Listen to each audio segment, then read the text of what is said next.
I call this pre-meeting briefing of the Carrollton-Farmers Branch Independent School District Board of Trustees to order at 6:00 p.m. on August 3rd, 2017. The purpose of this pre-meeting briefing is to conduct a briefing session with administrative staff regarding the posted agenda for the regular board meeting scheduled for 7 p.m. on August 3rd, 2017. For the record, all board members are present. Guillermo Ramos, Randy Shackman, Candace Valenzuela, John Matthews, Tara Herbachik, Richard Fleming, and Nancy Klein. Board members, do you have any questions regarding consent agenda items?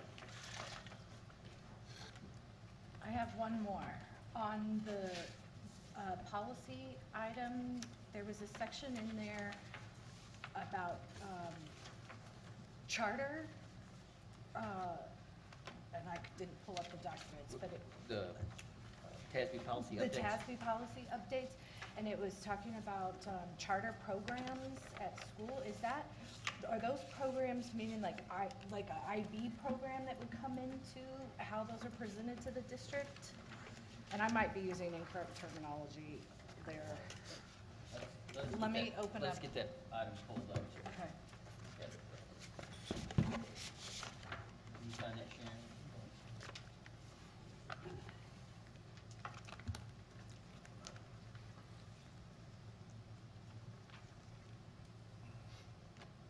And I didn't even write down what item, I'm sorry. What policy letter? Yeah. Oh.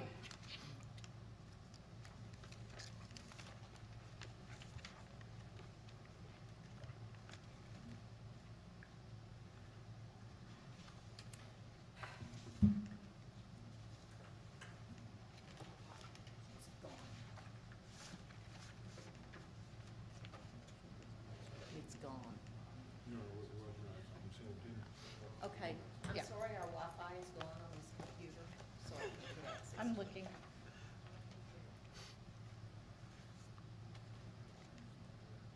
Your questions regarding update 108, though, is that what you were questioning? Yes, sir. policy? Yes, sir.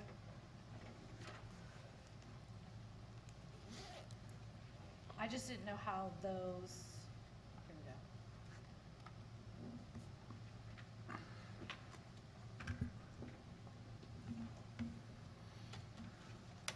Campus charters, EL local. The term Send it. campus charter includes a program charter.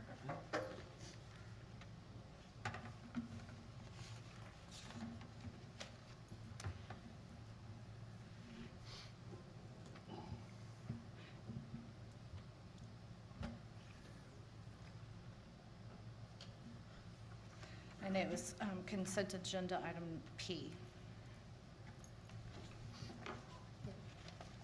I can speak to that. So, What is it, how does that relate? to public schools. Right. So item P, So- but it's TASB update 108, and the policy is EL EL local. Local. EL local.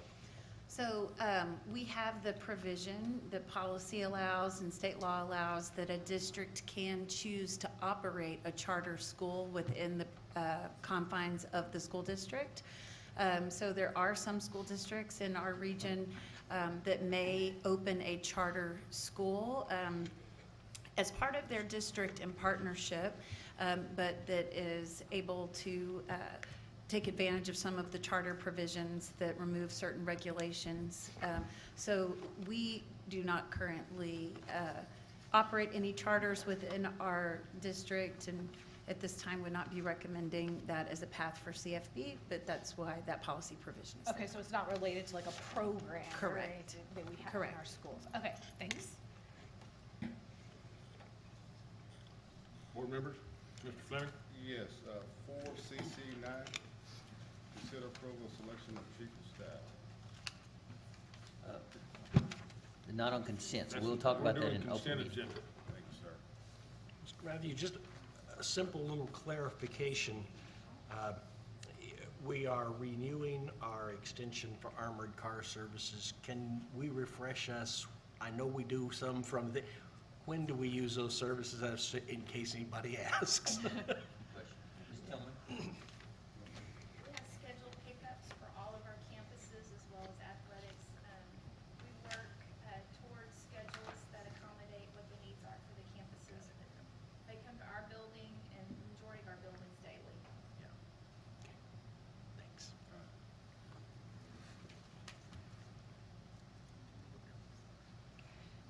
I don't, this was an earlier question on linking what the Blackboard services were, and that, making sure I had the terminology correct, that parent link is the CFB app, and I don't think it's anything that the district hasn't heard from me before, just making sure, I love the app. It's a huge resource, and making sure that it's utilized as a tool. And I understand there were some challenges that each school is responsible for getting the calendars, and the events and the calendar, but there's nothing more frustrating than in the chaos that is my life, looking on there and, not having something in the calendar to it. So I just want to make sure it's, a resource for our community and our parents to do that. But I love it. It works great. Works great.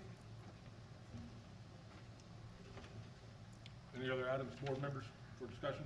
I have a question about the additions to the student code of conduct. What item number is that, ma'am? That is K. Okay. 4K. Thank you. So I was just wondering what constitutes restorative practices, and is there certain cases in which we're going to apply them, or is it just an option? Sure. So restorative practices is a philosophy connected to discipline. The idea is that when the child commits an infraction and there's a consequence, that without having some kind of restoration of the relationship, either between two students, the student and the injured party, or student and teacher, that we aren't really teaching discipline. So we have had quite a bit of training with our administrative staff about restorative practices. The foundation piece of that is really setting up classroom practices. So the foundation it's called a circle. But where you are in a circle having discussion and learning social skills and how to engage, understanding when you commit a wrong, how you restore the relationship. So we continue to expand our practices there, particularly at our elementary and middle schools. So we've just finished our Learn More, Do More conference. We had several sessions on that for administrators, and it's a practice that we are continuing to pursue. Are we going to track its use as well? Track its use? I'm sorry, I'm having a hard Oh, time. yeah, no, yes. So I mean, track the, the times at which we'll use discretion, I'm sorry, when we'll be using restorative practices. Do we, in general, actually, I wanted to ask, do we track discretionary punishment as well? Yes, there are very explicit processes. So any disciplinary infraction is tracked by a code, and we have very rigorous reporting requirements. So any type of infraction, the practice, the consequence, there's both an infraction code and a disposition code that the administrator completes as part of that process, and then we review all of that data with our campuses on a quarterly basis. Look at in-school suspension placements, out-of-school placements, and how the incident was handled. Thank you. Sure. Any other questions, comments, board members? Hearing none, seeing none. Dr. Barnes, your boss. Okay. Board members, as we are starting a new practice here, which we think is certainly much better for the public to be able to see what we deliberate, talk about, that's obviously for open meetings. So we will be taping all of our pre-meetings, and then we'll show them along with our other meetings at a later time for people to see. Just kind of good for them to hear your discussion on consent items and things that in the regular meeting there is, it's consent, so it doesn't have a lot of dialogue unless it's pulled. So this is a good time for the public to see some other discussion that goes on behind the scenes. So we think it's a good practice. It's both audio and video? Yes, for the pre-meetings, yes. So, and we'll continue with our reports from that as well. And so we'll try to condense those as much as possible. So we're going to have Ms. Tillman will report, Ms. Warnock will report, and then I will report and consolidate all the things that you need to have as a trustee. So, Ms. Tillman, you want to go first? Thank you. every 3 years, the district is required to perform a safety audit and present that to the board as a report. You have that in front of you. It's required by Texas Education Code. They use the term audit. It's a little bit misleading because it's really more of a questionnaire that we have to fill out. But this is available for you every 3 years, and we presented that to you this evening in your packet, and you're welcome to take that with you. If you have any questions related to any of the answers on the questionnaire, if you'll just email David Finley, he can get back with you with any more detailed information on that. So do you submit the audit to anybody, or? Yes, we do have to submit it. So more than to just your Mhm. board? Okay. And it doesn't require board action, just requires us to show you the report, and then we're submitted. And as Ms. Tillman said, if you got any questions, let David know, and we can, if he doesn't know them, we'll find them out, right? We'll figure out where to go. Okay, anything else from your division? Okay, Ms. Warnock? All right, thank you, Dr. Burns. With regard to the consent agenda, we are going to pull item 4J, the Memorandum of Understanding for Dual Credit Agreement between CFB and Dallas County Community College for Emergency Medical Technician Training. We received an updated, revised copy of that agreement from Brookhaven College after we had posted, and so we would like to review that and then bring it back at a future date. We also have some great celebrations to share with you, so we are excited about that. We just wrapped up our 3rd annual Learn More, Achieve More conference, and we had over 1,800 participants over the 2 weeks that we hosted that at R.L. Turner High School. We know several of you stopped by, and we're really appreciative of your support. We've had great feedback about our speakers and the learning opportunities that took place there, so we're thrilled to be able to provide that kind of high-quality learning experience for our teachers here in the district. We also have several really unique, innovative partnerships that we are beginning for this 2017-18 school year, and are excited to share those with you. First, we have partnered with MetroCrest Hospital Authority. They have generously given us a $200,000 donation, $100,000 this year and $100,000 next year.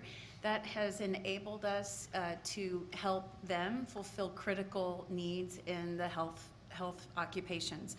Adding that funding is going to allow us to add a teacher at R.L. Turner in the Biomedical Academy. And through that additional position, we're partnering with Baylor Scott & White, adding a phlebotomy tech certification program. And Baylor Scott & White is going to allow us to have the supervision of our students under their nurses for the phlebotomy training. We're also adding a clinical rotations program for our Biomedical Academy students, and that'll begin in October. They'll have the opportunity under the supervision of staff at Baylor Scott & White to have different rotations through the hospital. So we are so grateful to MetroCrest Hospital Authority for that donation and what that's going to allow our students in terms of those additional opportunities, and also will fund supplies for that. So that's a celebration. We also have been approached by Children's Health to pilot a program in the Metroplex called Telehealth. And we're going to be piloting that at several of our campuses, Sheffield, Thompson, Dan F. Long. And Children's will be training our nurses.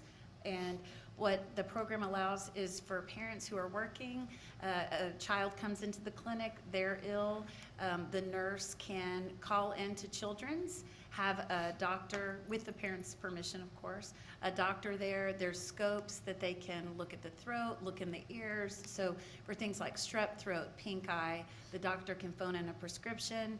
Parent, guardian doesn't have to leave work, and we can help facilitate that for parents. So they were looking for an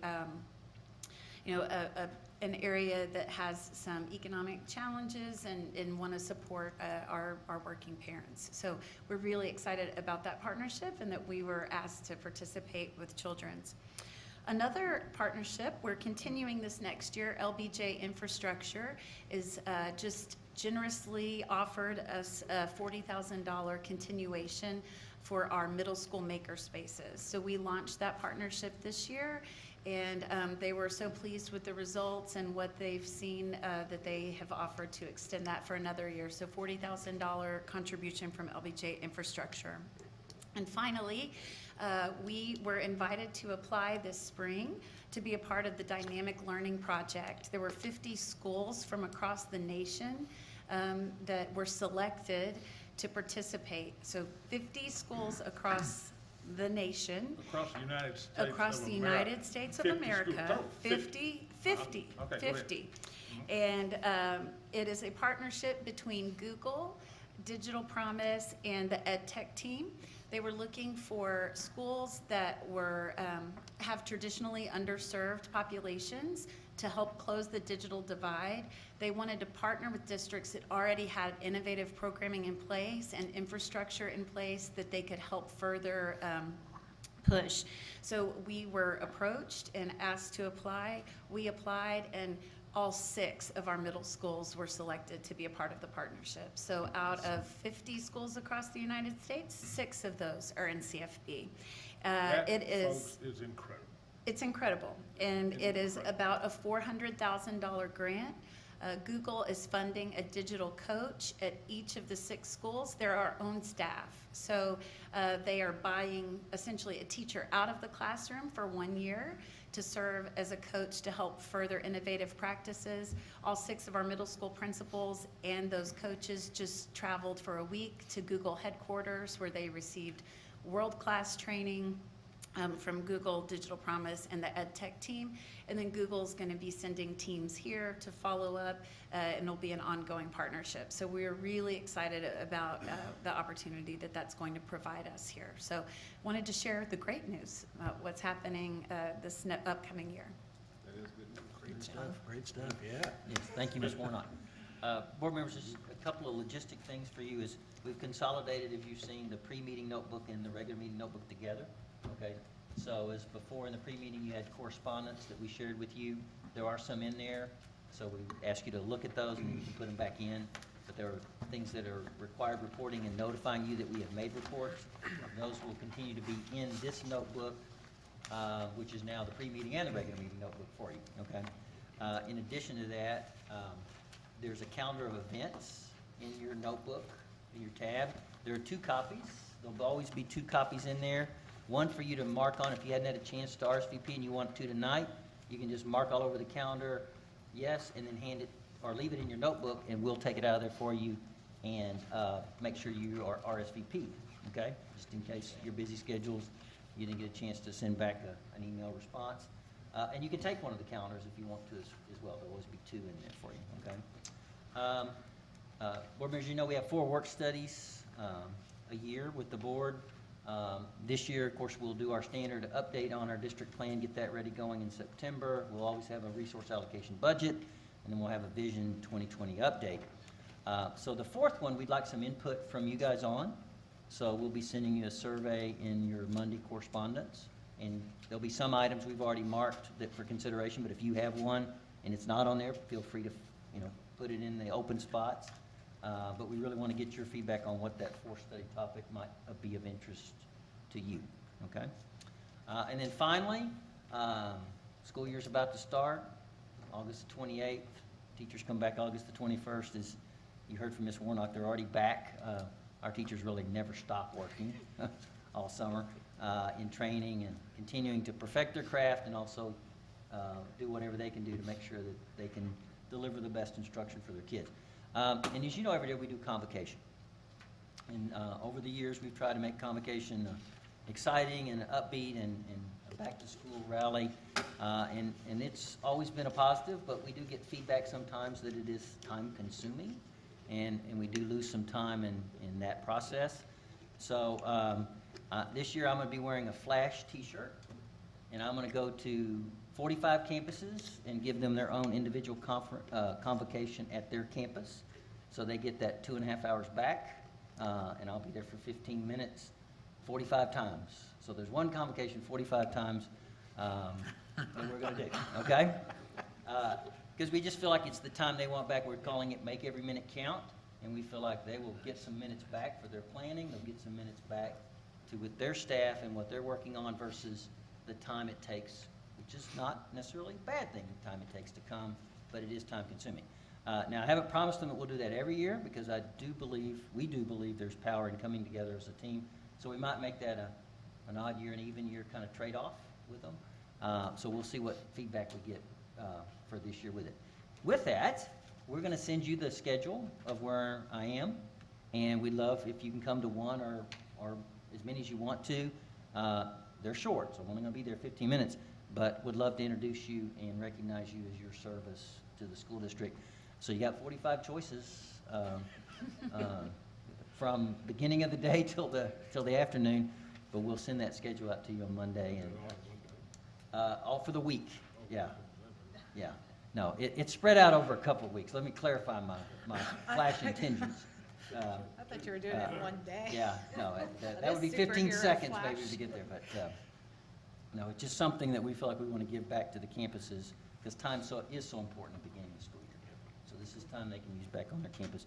But we would love, if you can come to one or more, we'd love to recognize you at one of those. But you'll get the schedule and you can pick whichever one you want to, okay? So that concludes administrative reports. Mr. Matthews. All right. Ladies and gentlemen, we have reached the end of our agenda. This meeting is adjourned at 6:22. Ladies and gentlemen, I call this meeting of the Carrollton-Farmers Branch Independent School District Board of Trustees to order at 7:00 p.m. on August 3rd, 2017. Please join me at this time in standing as Father Michael from Mary Immaculate Catholic Church leads the board's opening prayer, and remain standing for the pledges to the American flag and the Texas flag. Father Michael. Let us pray. Blessed are you, Lord, God of mercy, who through your Son gave us a marvelous example of charity and the great commandment of love for one another. Send down your blessings on these, your servants, who so generously devote themselves to serving our students and their families in Carrollton-Farmers Branch schools. When they are called on in times of need for deliberation and action, let them faithfully serve you in serving their neighbor. We ask this through Christ our Lord. Amen. Amen. Please remain standing as Randy Shackman leads us in the pledge to the American flag. I pledge allegiance to the flag of the United States of America and to the republic for which it stands, one nation, under God, indivisible, with liberty and justice for all. Now Richard Fleming will lead our pledge to the Texas flag. Honor the Texas flag. I pledge allegiance to thee, Texas, one state, under God, one and indivisible. Thank you.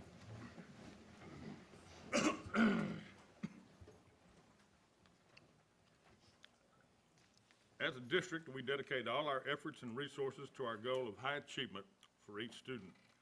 The board uses this goal to guide all deliberations, decisions, and actions.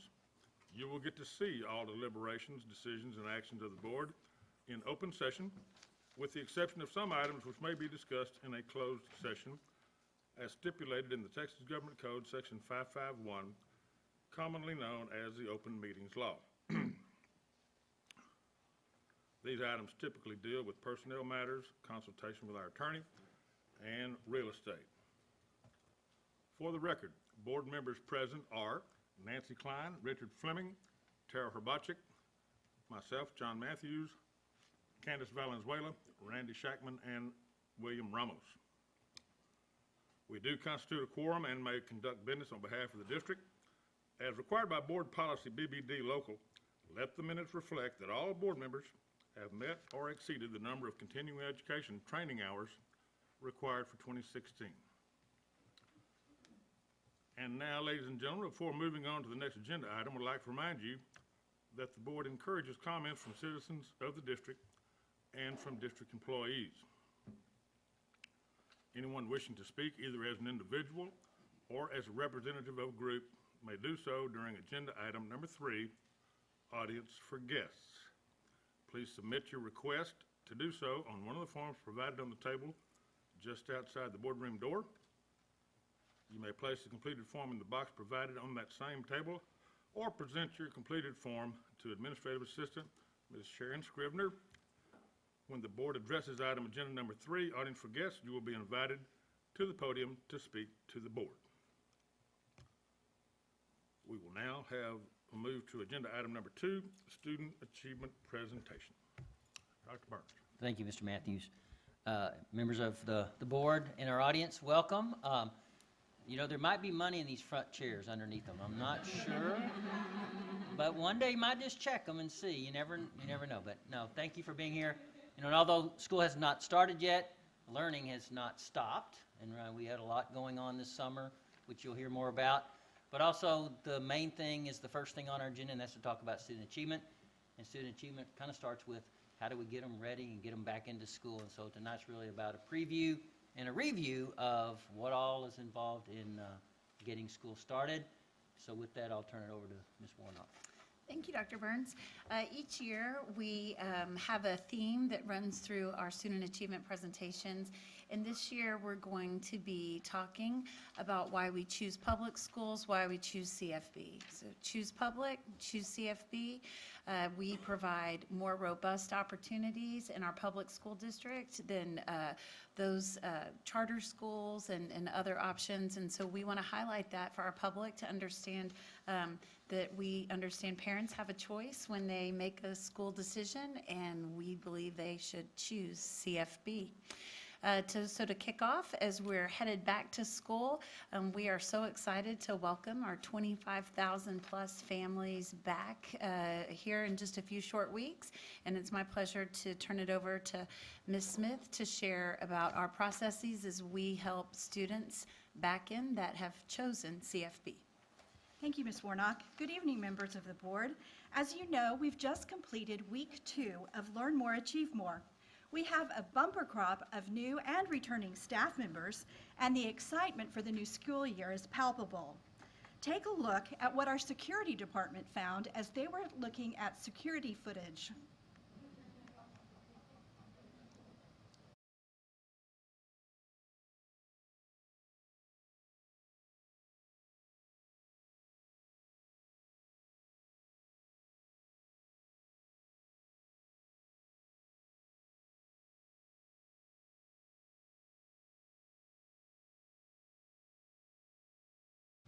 As you can see, Ms. Sarah Bayless from Blaylock is ready for those students to come back. We know that our parents may have a little trepidation about school coming back, especially if they're not sure how to navigate the system. So our board presentation tonight is a little help for parents on how to make sure your student has a great start to the school year.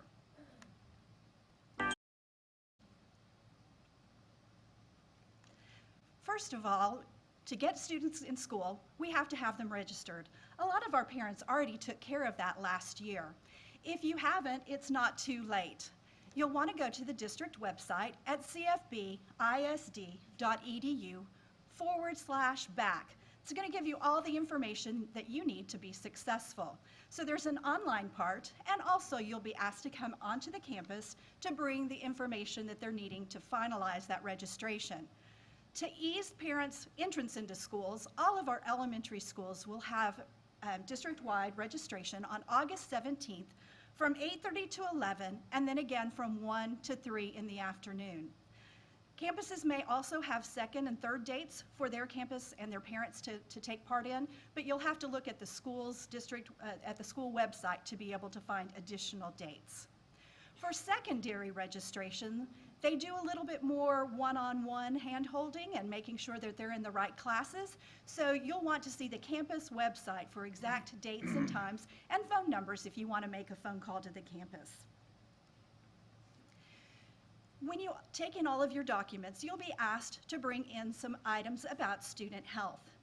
The person who knows the most about that is Ms. Sandra Leek, and she is our nurse manager. She's here tonight to explain that part of the process. Thank you, Ms. Smith. I would like to start out by thanking our CFB ISD School Board and administration for providing registered nurses on each campus to meet the health needs of our students for the upcoming year. So thank you.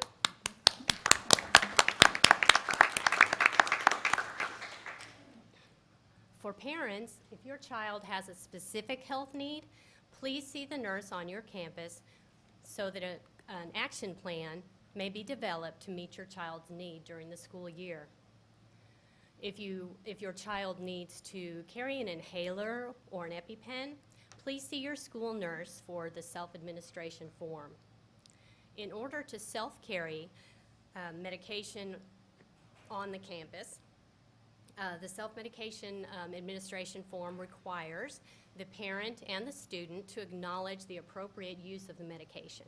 This means things like not sharing with their peers, not spraying an inhaler around the classroom, things of that nature.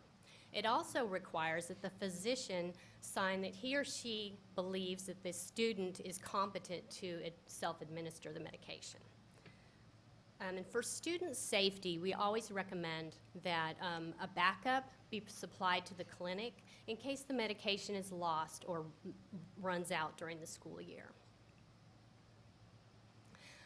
New medication administration forms are required each school year and may be obtained from your campus nurse or at the website on the slide. We often receive questions regarding insurance for our students, and the district has two ways that we are trying to address this need and assist parents with this. First, the district provides information on low-cost accident insurance. This insurance will cover medical expenses in the event that your student is injured during the school day. Please see first aid packets for more information. Secondly, if you would like to see if your child qualifies for CHIPS or Medicaid, request an application from your campus nurse, and they may also be able to put you in touch with a parent liaison who can walk you through the application process. Immunizations. To assist our students in obtaining the required immunizations for school attendance, CFB is partnering with Passport Health and Caravan to provide low-cost or free immunizations at 6 locations within our district. For dates and times, please see the website www.cfbisd.edu/immunizations. And an exciting development. This year, we have a telehealth pilot program. CFB is partnering with Children's Health in a program that will allow a sick child to see a pediatrician or a pediatric nurse practitioner remotely during the school day.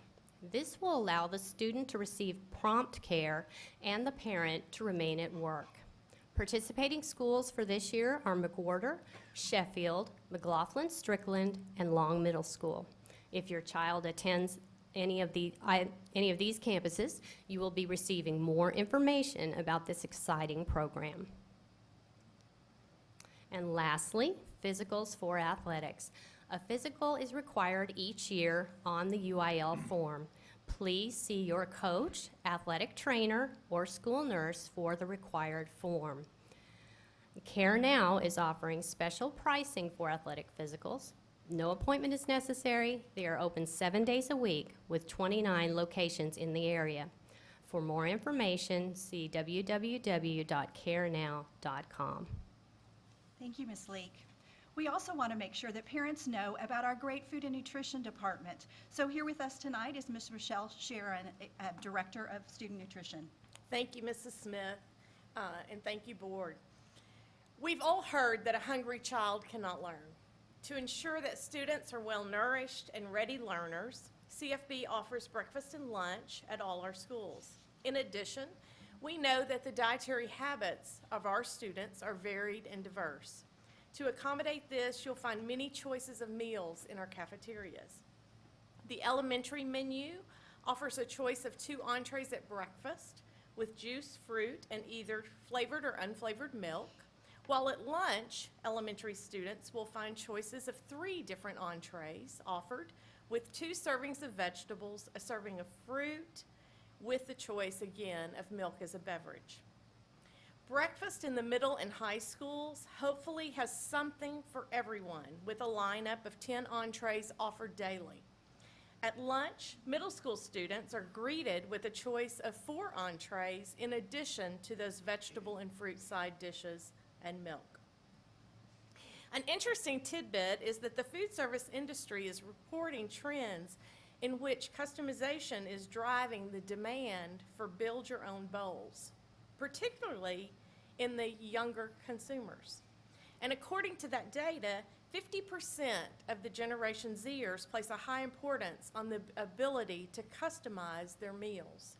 So we are very excited about a new concept we're launching in our high schools in which students will be able to do just that. High school students will be able to build an Italian pasta bowl, an Asian bowl, a Tex-Mex bowl, or a burger of their liking.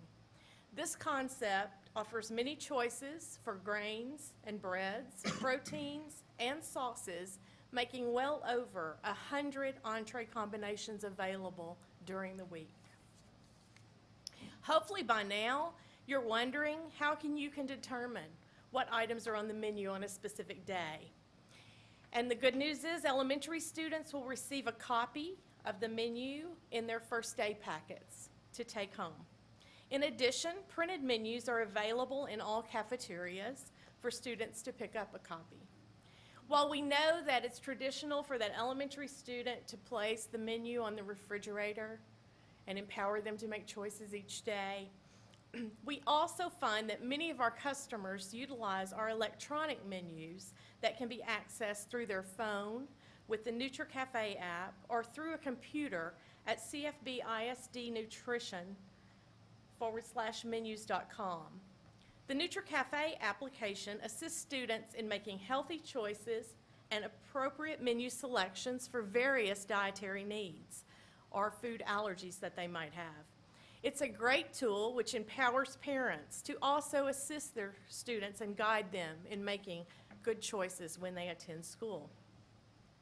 We currently identify numerous allergens through this application for parents and students.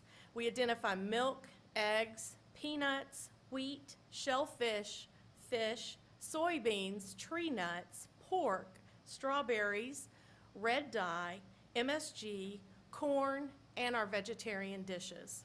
And so the way this works is they would log on to this application, and if they're looking to eliminate foods from their diet that have one of these allergens, they simply click on one of those icons that represents that allergen, and it strikes through the menu items that are on the menu for that day or month that contain those items. So what does all this cost? Milk prices for the upcoming year. Breakfast, our paid students, breakfast will cost $2. And students who have the reduced meal benefit, breakfast will be 30 cents. Adult or guest at breakfast, the price will be $2.50. And at lunch, a delicious lunch can be obtained for $3 for the full price student. And reduced students, the price will be 40 cents, and again, adults and guests is $3.75. In the cafeteria, each student is given an individual account, which can be accessed by their student ID number. Students, as always, may pay with cash or check in the cafeteria, but for parents' convenience, we have an electronic payment system as well. My School Bucks, which is at www.myschoolbucks.com, allows parents to set up a family account in which they can pay for their students' meals. They can view student transactions to see what their students may be eating in the cafeteria, or they can set up low balance notifications. They also can create automatic, periodic, and reoccurring payments, just as you can with your toll tag. For families receiving free and reduced meals last year, the good news is that that benefit will not expire until October the 10th. The bad news is that without a new application on file by October the 10th, the benefit will expire and the students will need to begin paying. So we encourage everyone to apply early. As always, applications are available in paper form and online at www.cfbisdschoollunschapp.com, which can be accessed by either computer or smartphone. In addition, applications and computer kiosks are available at your local school. Our student nutrition office, which is at 1505 Randolph Street in Carrollton, or in student services at 1820 Pearl Street, Building B, also in Carrollton.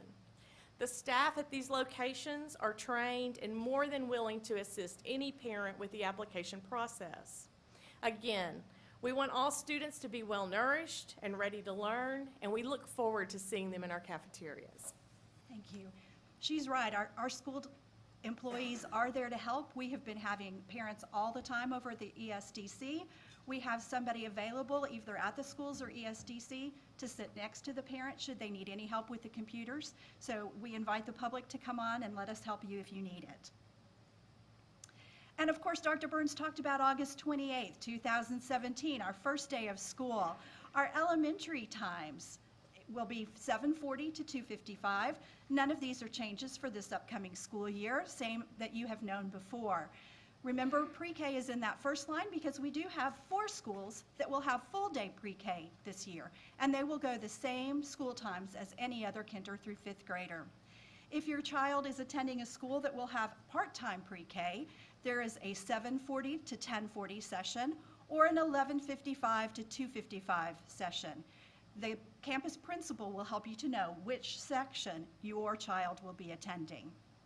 Middle school, their hours are from 9 o'clock until 4:15, and high school from 8:20 to 3:35. We stagger the start times because of transportation. It allows us to have fewer buses and serve the needs of the children even better. Right now, we do not have the routes up on the website, but those are coming soon. So August 12th is the date that they're expected to be online, ready for parents to see. And again, they can locate that on the district's website /transportation. Of course, we get kids to school. Now what? School day's over. What do? Well, we have a full service After the Bell program. After the Bell serves students in kindergarten through 5th grade. We have After the Bell at every elementary campus, and it's filling up fast. So if you're interested in that program, make sure that you go to cfbisd.edu/ATB. You can sign up online, and of course there are people and phone numbers there for you to call to get more information. That program is open until 6 p.m. at night. We also have some special needs students in elementary and middle and high school that need some special support after school as well. After the Bell fills those needs. Elementary students will be found at Furneaux Elementary, and our middle and high school students will be at R.L. Turner. And of course, students need school supplies for the very first day of school. So if you're not sure where to go to find that list for your school and your grade level, go to the district website /supplies, and you can also go into some of our community stores. They have been so kind as to put those lists out, and we appreciate that. Thank you. And we do have a dress code in CFB for all students. Our dress code is meant so that people focus on what is important, the education, and not on what their friend is or is not wearing on that particular day. You can look in the Student Code of Conduct, and that will give complete details of what is and is not appropriate in school. You can find that at cfbisd.edu/dress. You'll have that list there as well. Some of our campuses in elementary and middle use standardized dress. That website that I've just mentioned will also tell you which schools have standardized dress and what is appropriate for color-wise, and it doesn't need to be khaki, blue jeans, those kinds of things. And of course, we want to remind everyone that tax-free weekend is coming up August 11th through 13th, so hopefully you can get some deals that will help you to get your child styling for the school year. And we would be remiss if we did not talk about transitions. We know that there are many students who are moving from one country to another, one state to another, even one grade level to another. And we know that when we have transitions with children, there can be lots of concern and just not knowing of what's going to happen. So we wanted you to think about the word START as you think about transitioning into this upcoming school year. First and foremost, we want you to subscribe to the district's app, CFB ISD, and also to parent self-serve. The district's app will give you all of the important dates and the wonderful things that are going on in CFB. You'll be able to see all of the accolades that our students are having, and just be kept up to date. Parent self-serve is a way for parents to track their students' grades. So you can see on a continuous basis, how is a student performing? And also, are they attending school, which is what we want. The T of START is to talk to the school about any special needs that your child has. We have principals and counselors and teachers who want to know and meet the needs of all of your children. So when you come in to register, if you know your child is shy, if they have food allergies, anything that's out of the norm, please make sure you share that information with the principal, and we'll make sure on that first day that we're watching for that and can help them be successful. A, attend school activities. I'm going to talk about some special ones in just a minute, but in general, students are very concerned about will they have friends. Very important. I had a student who came to the ESDC the other day, and I was talking to him, and he said, I don't think I'm going to have any friends. And I said, well, you won't yet until you get there. So mom and dad coming with your student will really help with that. And then reassure your child. It's going to be fine. You won't know anybody at the first day, but we'll help you with that. And then finally, the T is for transition from summer to school routines. It's hard to get back into getting up in the morning, especially with that 7:30 start time. Students need 9 to 10 hours of sleep at night. So we need to start a week or two ahead of time, transitioning them back to going to bed at a decent time, making sure they're eating well, sleeping well, so that their school day is off to a great start. And of course, we have a wonderful counseling department in our district that also helps with transitions. So Mrs. Jo Gillen, the Executive Director of Career Counseling, CTE, and Technology, is here to share with us some of the services that they provide. Thank you, Board and Oops, Dr. I'm sorry. I apologize. That's okay. Can I come back? Yes, yes, Hold on. absolutely. I forgot the important dates that I told you I was going to tell you about. Sorry. We have Meet the Teacher and Sneak a Peek at Elementary the week of August 21st. That's a time for you actually to get in the school building, meet that teacher, and see some friends. You'll want to make sure you check the website for that. And then also secondary schedule pickup. They always have a chance for students to get all of their information, get their school shirts, all of those important things, and check the district website or campus website for that. Then we have parent orientation or Meet the Teacher that happens between August 28th and September 8th for our elementary students. You'll get to hear all about the curriculum and what students will be learning in school on that day. It will happen on September 7th for middle school, September 18th for high school. And then every fall semester, we have parent conferences. You won't want to miss those as you get specific information on your child and what he or she is learning. And as we're talking about parental involvement, we can't do it without our PTA. We have the most wonderful PTA, Parent-Teacher Association. In fact, it is a national award-winning PTA. So we're very excited about that, and we want you to not only join the organization, but also be an integral part of it, serving on the boards or just coming and participating in the wonderful events.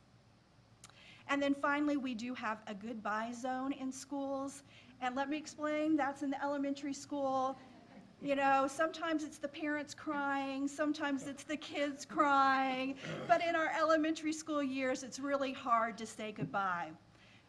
It's also hard when one student starts crying, the others start to cry as well. So parents, please know that we're going to very kindly ask you to head on out, because you all won't believe it, but as soon as you're gone, they are fine. It's just that first separation, and then your child's teacher will have them involved, and they are just loving school and fine. If there is a problem, we will promise to call you. And now to help with those transitions, I'm sorry, Ms. Gillen, it's your turn now. Thank you, Board and Dr. Burns, for caring about our students.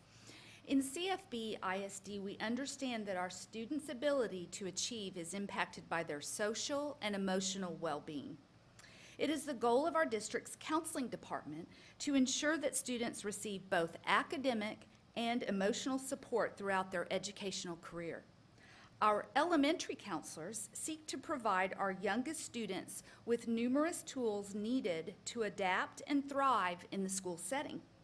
Through guidance lessons which focus on social and emotional learning, elementary counselors help students develop social skills needed to foster healthy relationships with both peers and adults.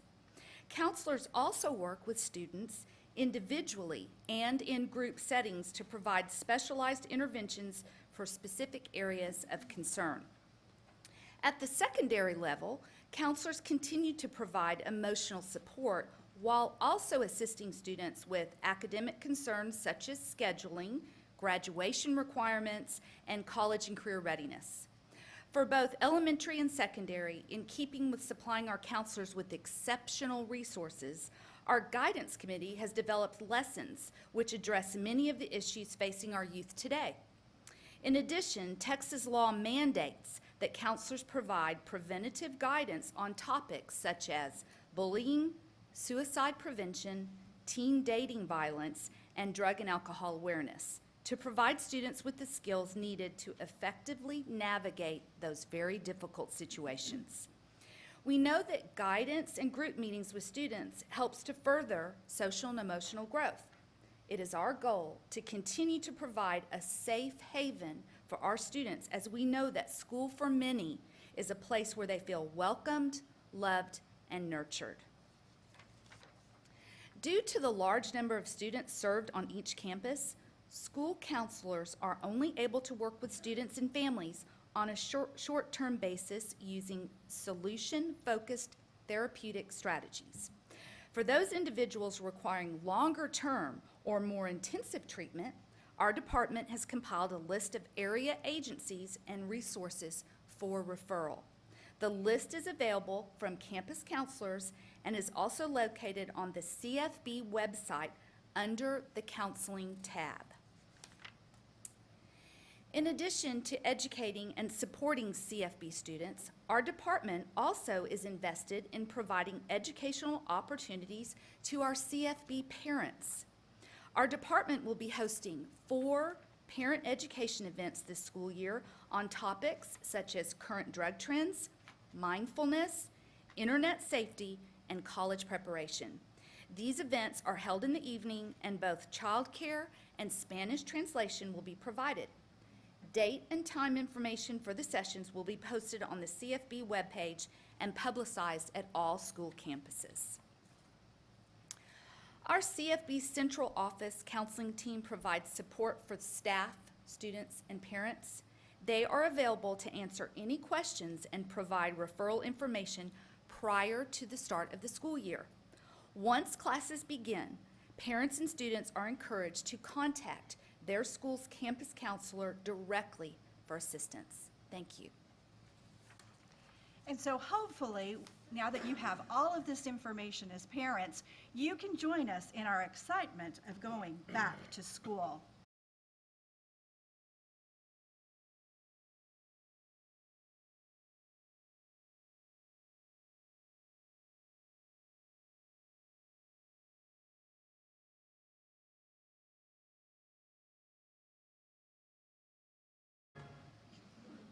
That completes our presentation. Thank you. Perfect.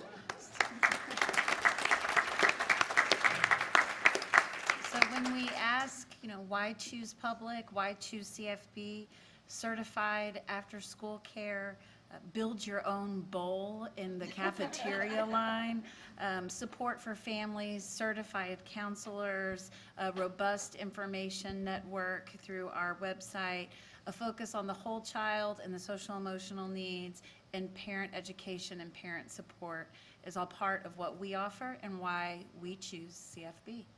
Thank you, Dr. Burns. That concludes our presentation. Okay, thank you. Board members, do you have any questions or comments?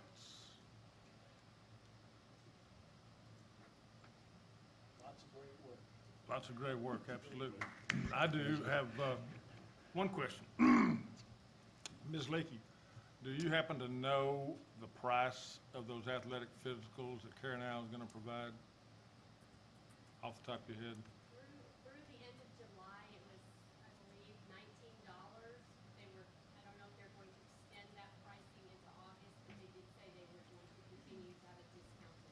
Okay, that is a tremendous price. I mean, We Yeah. also, Mr. Matthews, would want to thank our partners at Baylor, Scott and White, who also provided free physicals for our students this spring that were already enrolled in our athletic programs at the high school, were transported by bus. Doctors there perform physicals gratis for our students, and then they return to the campus. So our partnerships in the community with Baylor, Scott and White, with Care Now are really wonderful partnerships. We're so that is, appreciative. that is tremendous. 30 years ago, they were $20. I mean, okay, and one other thing, ma'am, no, you. Yes. Were you the singer or teacher in that video? I wish, but no. You look just like it. Okay, I thought you, okay, never mind. Okay, board members, any other questions or comments? I mean, really, I have you look both. like I'm sorry. That's fine. I have both a question and a comment. The first of all, I have to say that it's absolutely amazing that you've been able to break down the menus according to allergens. Makes planning a lot easier from the day to day. You don't have to, by default, send lunch if you know exactly what's in it. I was just wondering if there's support for a combination of allergens. Can you click 2 and then have it? Oh, that's amazing. You can click as many as that student might have, and it will just keep eliminating food items. Cool. Very nice, very good. We also, with a doctor's order, we also make diet modifications through our special diets program as well. So if a student has a life-threatening allergen or a life-threatening condition, we alter the menu totally for that student into an individual. That's fantastic. Any other questions or comments, board members? Okay, hearing none, seeing none. Ladies and gentlemen, as I mentioned earlier, anyone wishing to speak to the board, either as an individual or as a representative of a group, may do so during agenda item number 3, audience for guests. And at this time, we will take a 10-minute recess for those of you who need to go somewhere else. That's your chance to escape. We'd like for you all to stay and see the rest of the board meeting. We're going to have some really exciting things to talk about. But if you have to go, you have to go. We're going to have a 10-minute recess. We will reconvene in exactly 10 minutes. Okay, ladies and gentlemen, this meeting of the Carrollton-Farmers Branch ISD Board of Trustees is called back to order at 7:48. The board will now address agenda item number 3, audience for guests. Audience for guests is a mechanism the board uses to receive feedback and input from our constituents. Comments should pertain to public education issues and be no longer than 3 minutes. Our timekeeper, Ms. Klein, will provide a hand signal as the end of your time of 3 minutes approaches. Remember that the board may not discuss or act on any issues that are not posted on our agenda for tonight's meeting. If an issue mentioned is listed on tonight's agenda, the board may defer discussion until the appropriate time during the meeting. Ms. Scribner, are there any audience for guests? You have 2 already, I have 2 already. All right.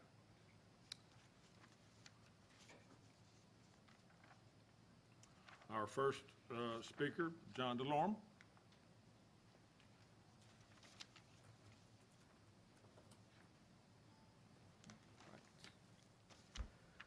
Good evening, Dr. Burns, members of the board. My name is John DeLorme. I reside at 6643 De Leon Street, Irving, Texas, 75039. A couple of topics this evening I'd like to speak about.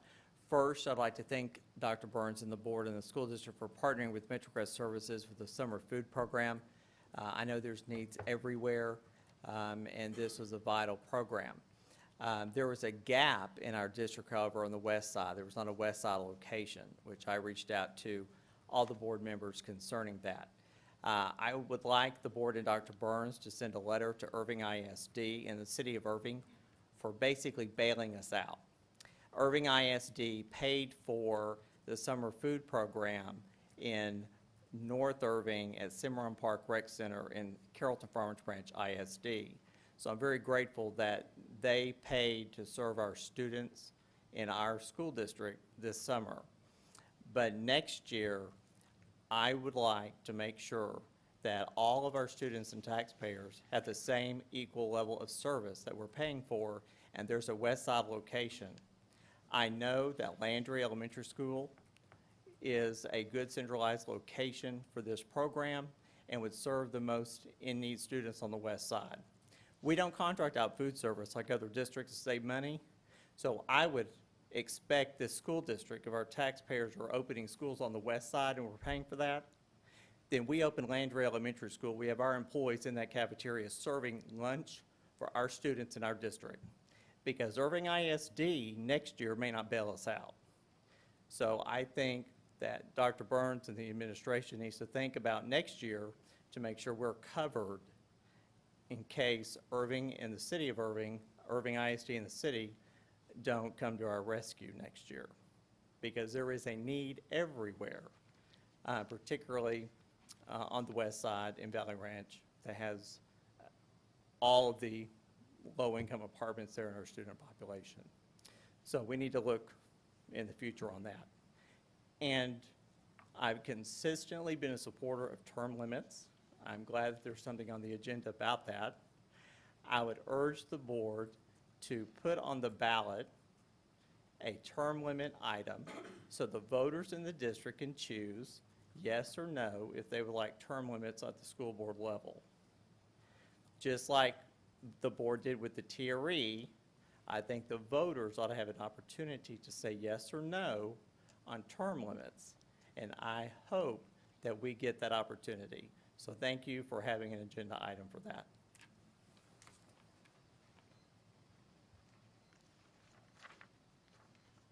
Our next speaker, Ms. Shirley Tarpley.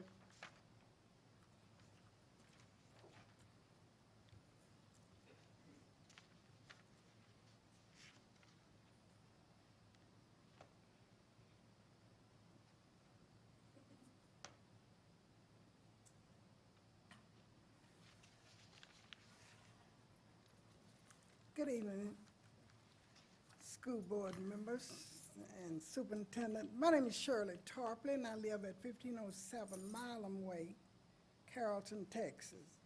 And I want to speak about the natatorium because, but first of all, let me say, amen, hallelujah, and we ought to do exactly as John DeLorean said.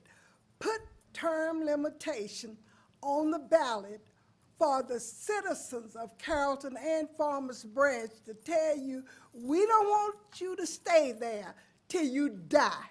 And I know I've only seen 2 people that have had sense enough after serving a decent amount of time to get off of the school board and let some new blood come in with some new ideas.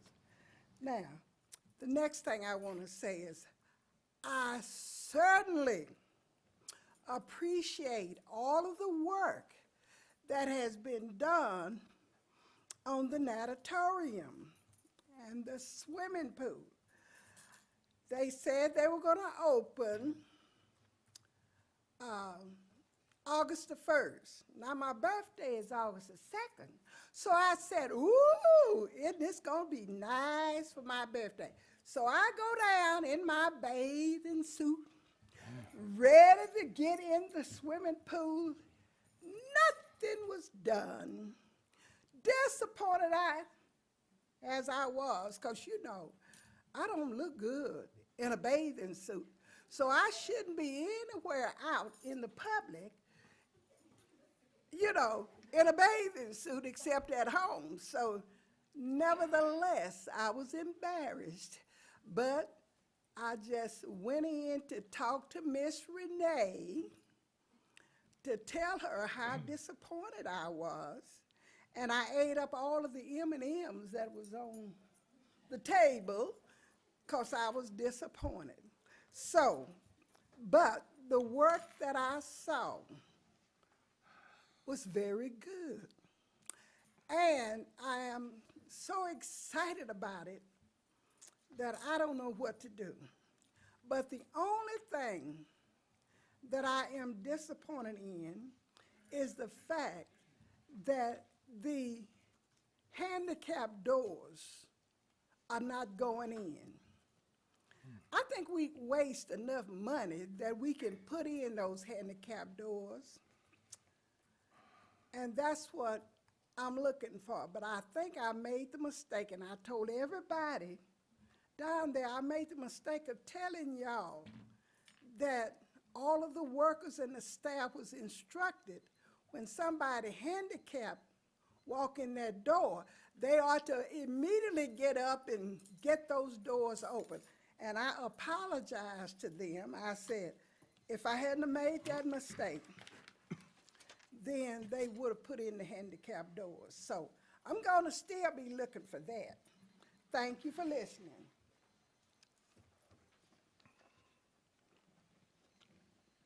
Thank you. And I'm going to see if they're going to take out all them rusty doors, too, when I go back. Okay. As stated earlier, ladies and gentlemen, the board may not discuss or act on any issues that are not posted on our agenda for tonight's meeting. However, the board may refer the comments to the administration for further review or research. We will now proceed to our next agenda item, which is number 4, consent agenda. The consent agenda is a mechanism that the board uses to approve a number of routine items together with a single vote. In compliance with the Texas Open Meetings Act, the public notice for this meeting includes the list of all consent agenda items, and the board has been provided ample information about these items in advance. Prior to any action on the consent agenda, board members may request withdrawal of individual items for clarification or discussion. Board members, are there any items to be removed from the consent agenda at this time? Mr. Shack. I'd like to pull item J, the memorandum for dual credit between CFB. I want to pull this at the request of the administration because we received a late communication from Dallas Community College District. We want to refer that, review that further, and so we'll pull that and bring it back at a later time. Okay.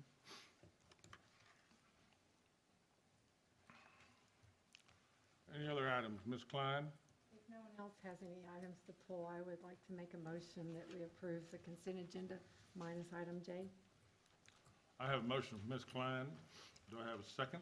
I'd like to second that. Have a second from Mr. Fleming. Any discussion? All those in favor of the motion, raise your hand. All those opposed? That vote is unanimous. Thank you.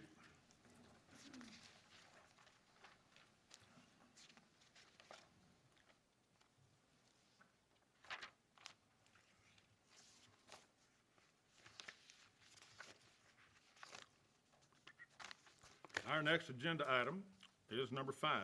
Consider approval of minutes of Board of Trustees pre-meeting briefing held June the 1st, 2017.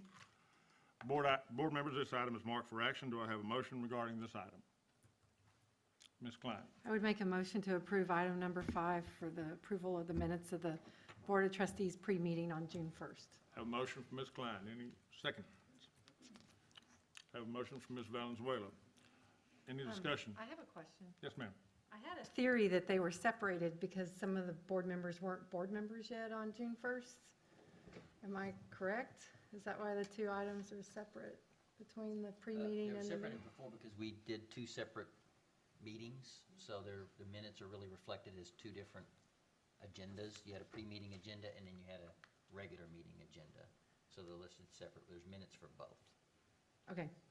But we took it off consent, and just in case board members were not at a meeting, then it's already off, and you can just recuse yourself since you weren't there, so. Okay. Any other discussions or questions? All those in favor of the motion signify with your hand, please. Any opposed?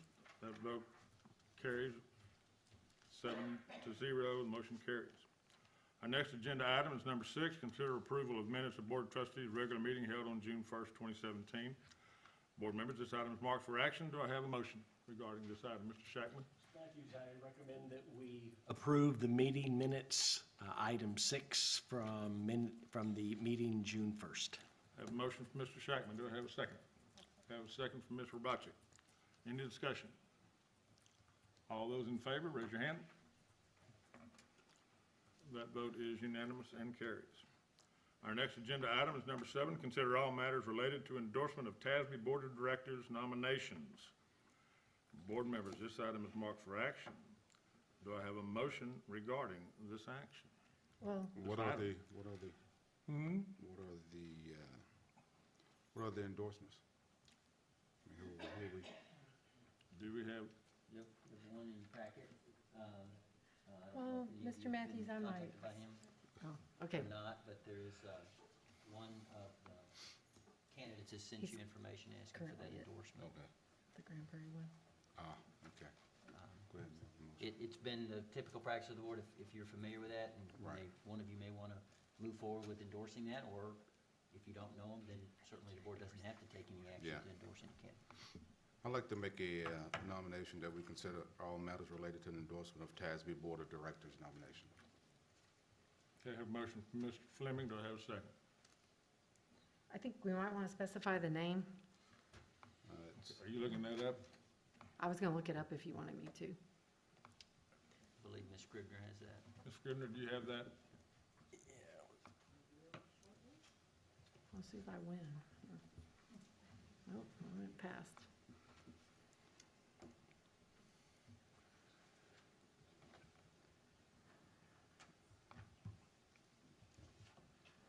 I had it on the tip of my tongue. I don't know where it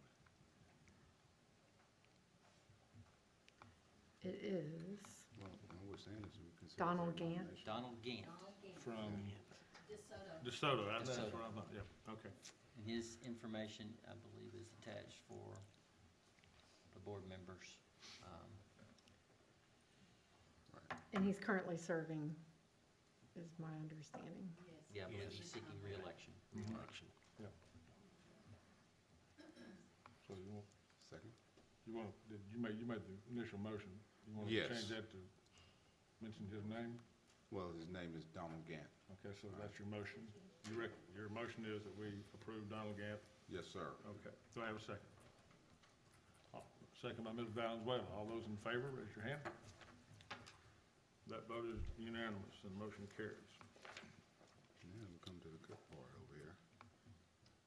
Next agenda item is number 8, consider designation of voting delegate and alternate delegate to TASB General Conference. Board members, this item is marked for action. Do I have a motion regarding this item?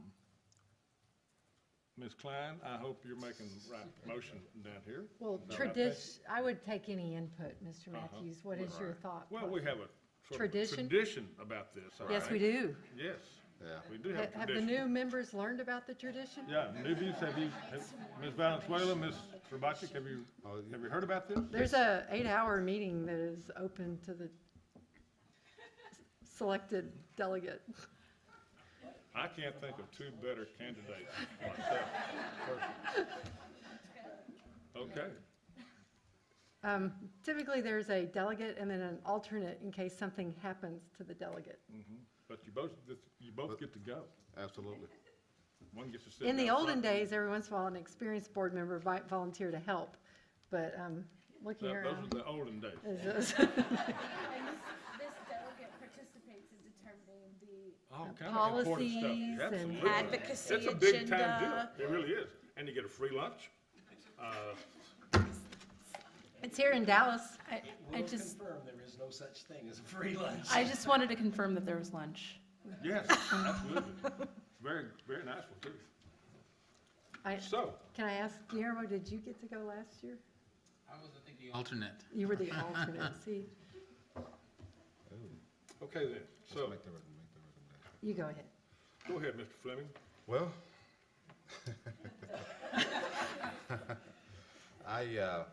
Well, before you do, would Oh. either one of you have a preference to be the delegate or the alternate? I mean, just off the top of your head? It might make this motion Either a lot or. easier. I'll be the delegate. You'll be the delegate? Do you have a Absolutely. problem with that?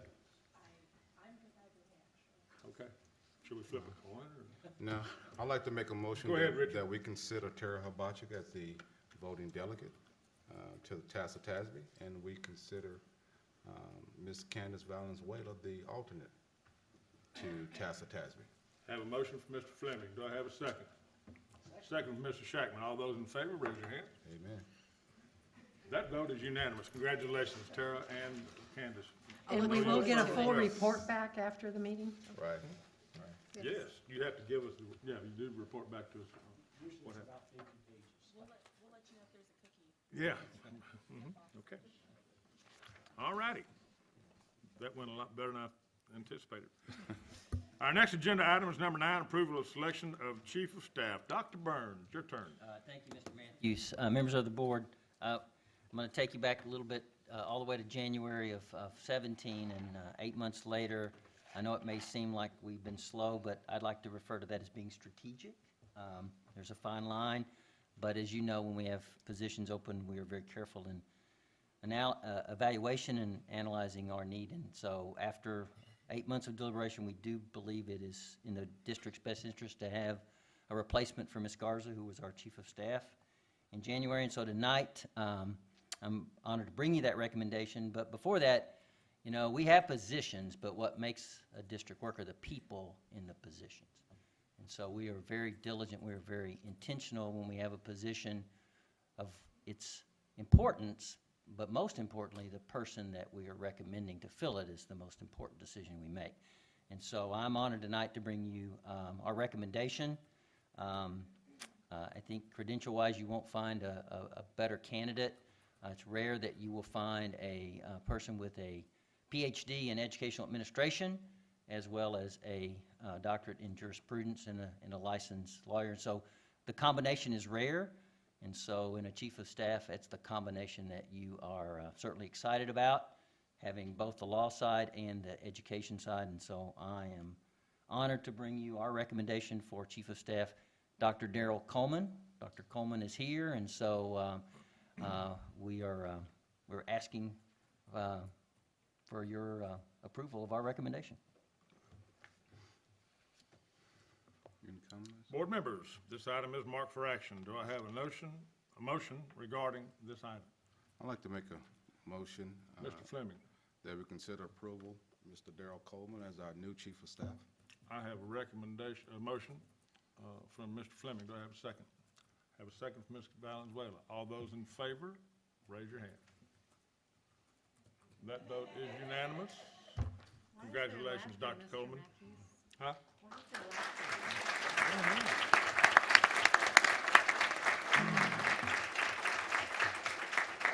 You're coming to a great place, Dr. Coleman, and I think you know that. That's why you applied for the job. You're welcome. Yeah, and he asked me when he starts, and I said, well, about 8 months ago, we needed you, but he will be transitioning as soon as possible to get on board, so we are excited. Okay.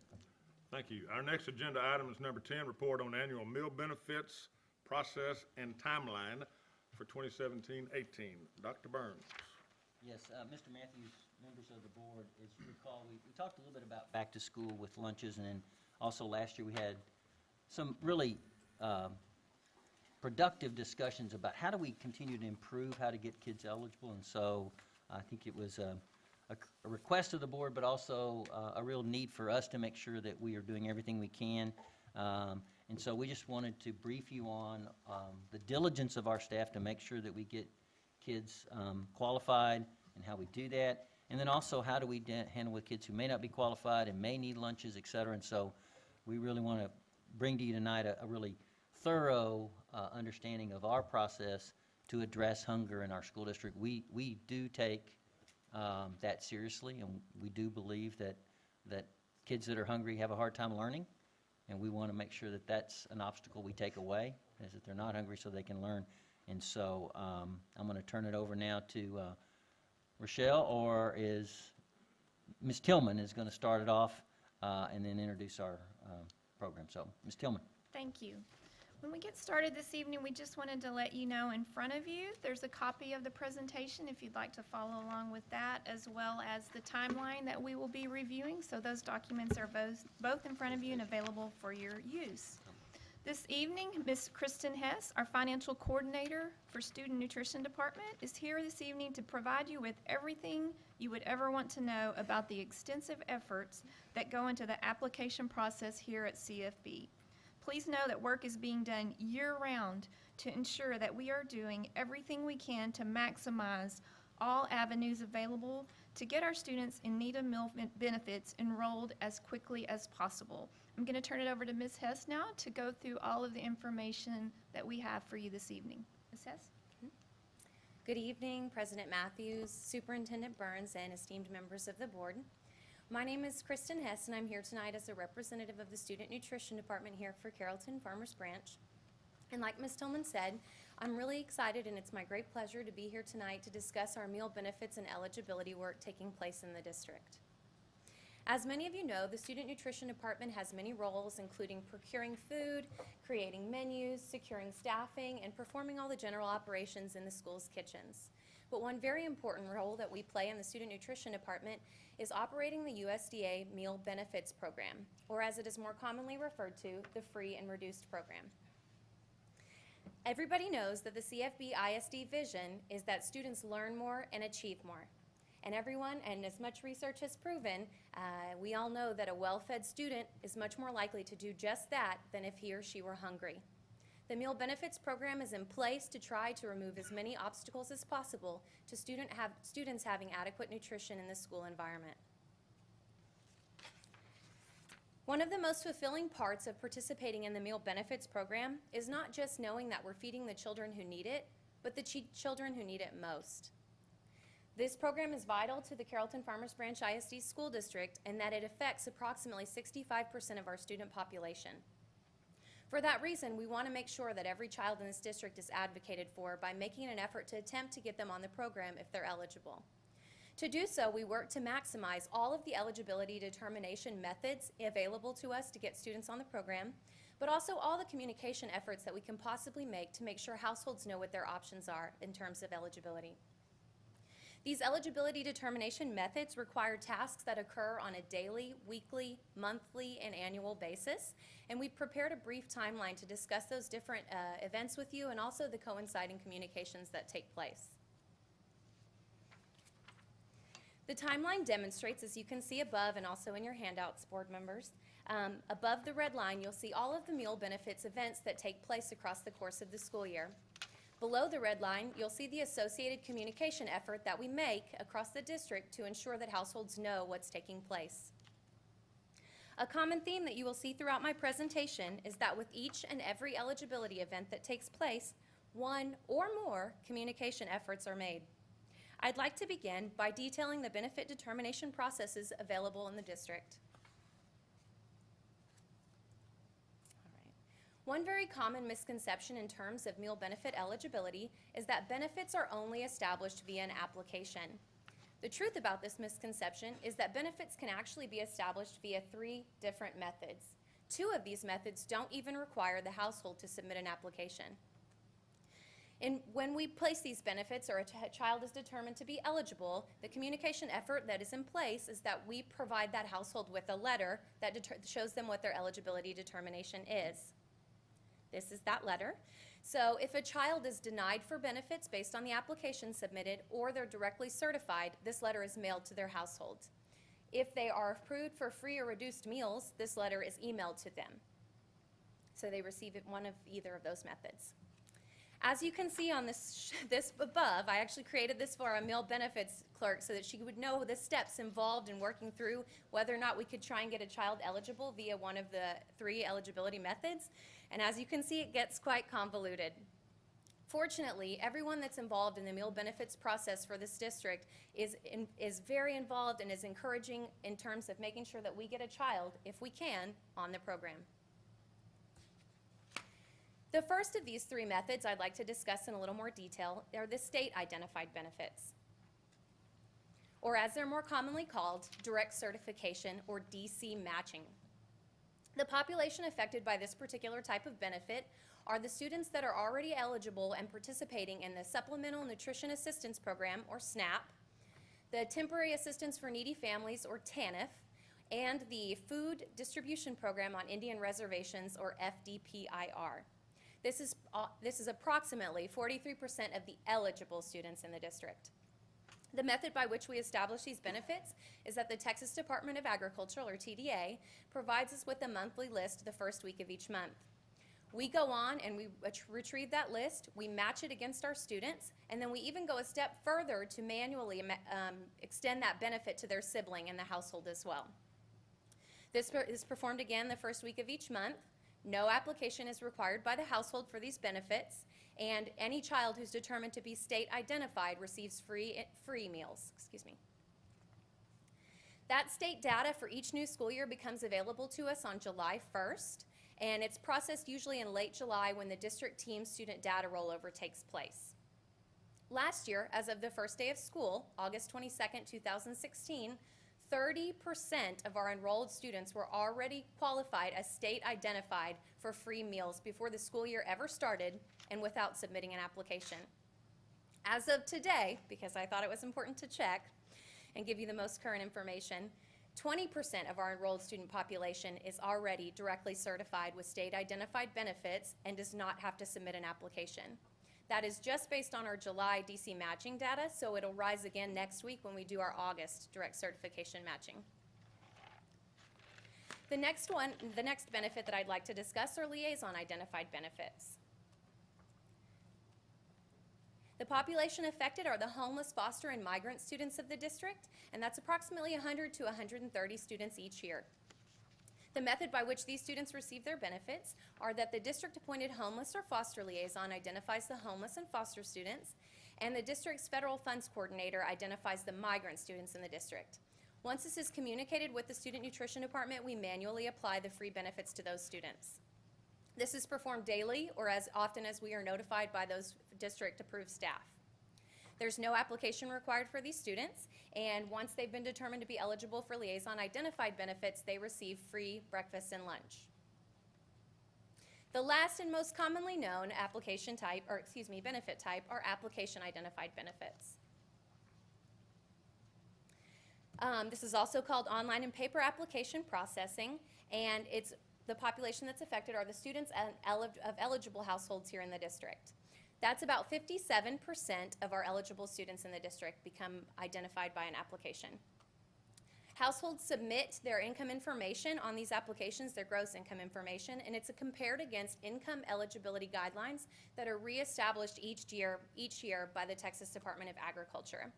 And 130% of the federal income poverty guidelines determines what makes a free child eligible, and 185% determines what a reduced child would be eligible at, or household, Households can also designate that they're already participating in the SNAP, TANF, or FDPIR program, or they can designate on their application that they're foster, in which case they receive benefits as well. Once student nutrition receives the applications, we process them for an eligibility determination. These are processed every operating day through the entire school year. The TDA requires us to process those within 10 operating days of receipt, but of course, it's always our effort here in Carrollton-Farmers branch to make sure that we process those as fast as we possibly can, in the hopes that even maybe it just gets a child one more meal before and if they wouldn't already have received that. Unfortunately, parents must fill out a new household application each year to establish eligibility. That application can be completed online or on paper, so we have both options. They may reapply at any time during the school year if their circumstances change. Say someone loses a job or another household member comes into the house, certain things like that can allow a family to reapply. A new application does not need to be completed if the household has previously been notified that they're state or liaison identified. So if we've already directly certified a student and mailed them a letter, they don't have to submit an application with the district. And based on the determination, they will receive free or reduced price meals. So as you can see, the makeup of the district's fairly evenly split in that the state identified and liaison identified, or the two non-application requiring types of eligibility, make up 43%. I recognize that the liaison looks like 0%, but even 100 to 130 students each year seems like a large number to us. And then the application identified students represent 57% of the eligible students in the district. Regardless of which type of benefits that a child is determined to have, those benefits are in place for the entirety of this school year that those benefits are established. In addition to that, they also receive 30 days of carryover benefit into the next school year. And again, like she mentioned, that's a good little grace period for a household to be able to get a new application in. But also time for us to communicate with them about that as well. Now that I've discussed the different types of benefits that are available to households, I'd like to talk a little bit about how that plays out across the course of the year. As everyone knows, the district started online enrollment last year. And at that time, we decided to use that as an opportunity. At this time, usually in the spring, parents can begin enrolling their students for the upcoming school year. Unfortunately, student nutrition is still processing paper and online applications for the current year in the event that a student could get a couple more weeks of benefit in the current year. And we must continue to provide that application for the current year throughout the remainder of the year. In addition to that, the application prototype doesn't become available to us until early June, at which time we can start creating the new application for the upcoming school year. So in an effort to try and piggyback on the online enrollment process and make sure that we still make households aware that they need to reapply each year, we make sure that during the online enrollment process, the household must view a reapplication flyer reminding them that they have to reapply in the following school year. That looks like this. The other form of communication that we have is that we provide the secretaries with the electronic file reminding them to share this with any households that are registering with the district, so that households who maybe are transferring from other districts or enrolling for pre-K so the first time with the district are also receiving this information in another format.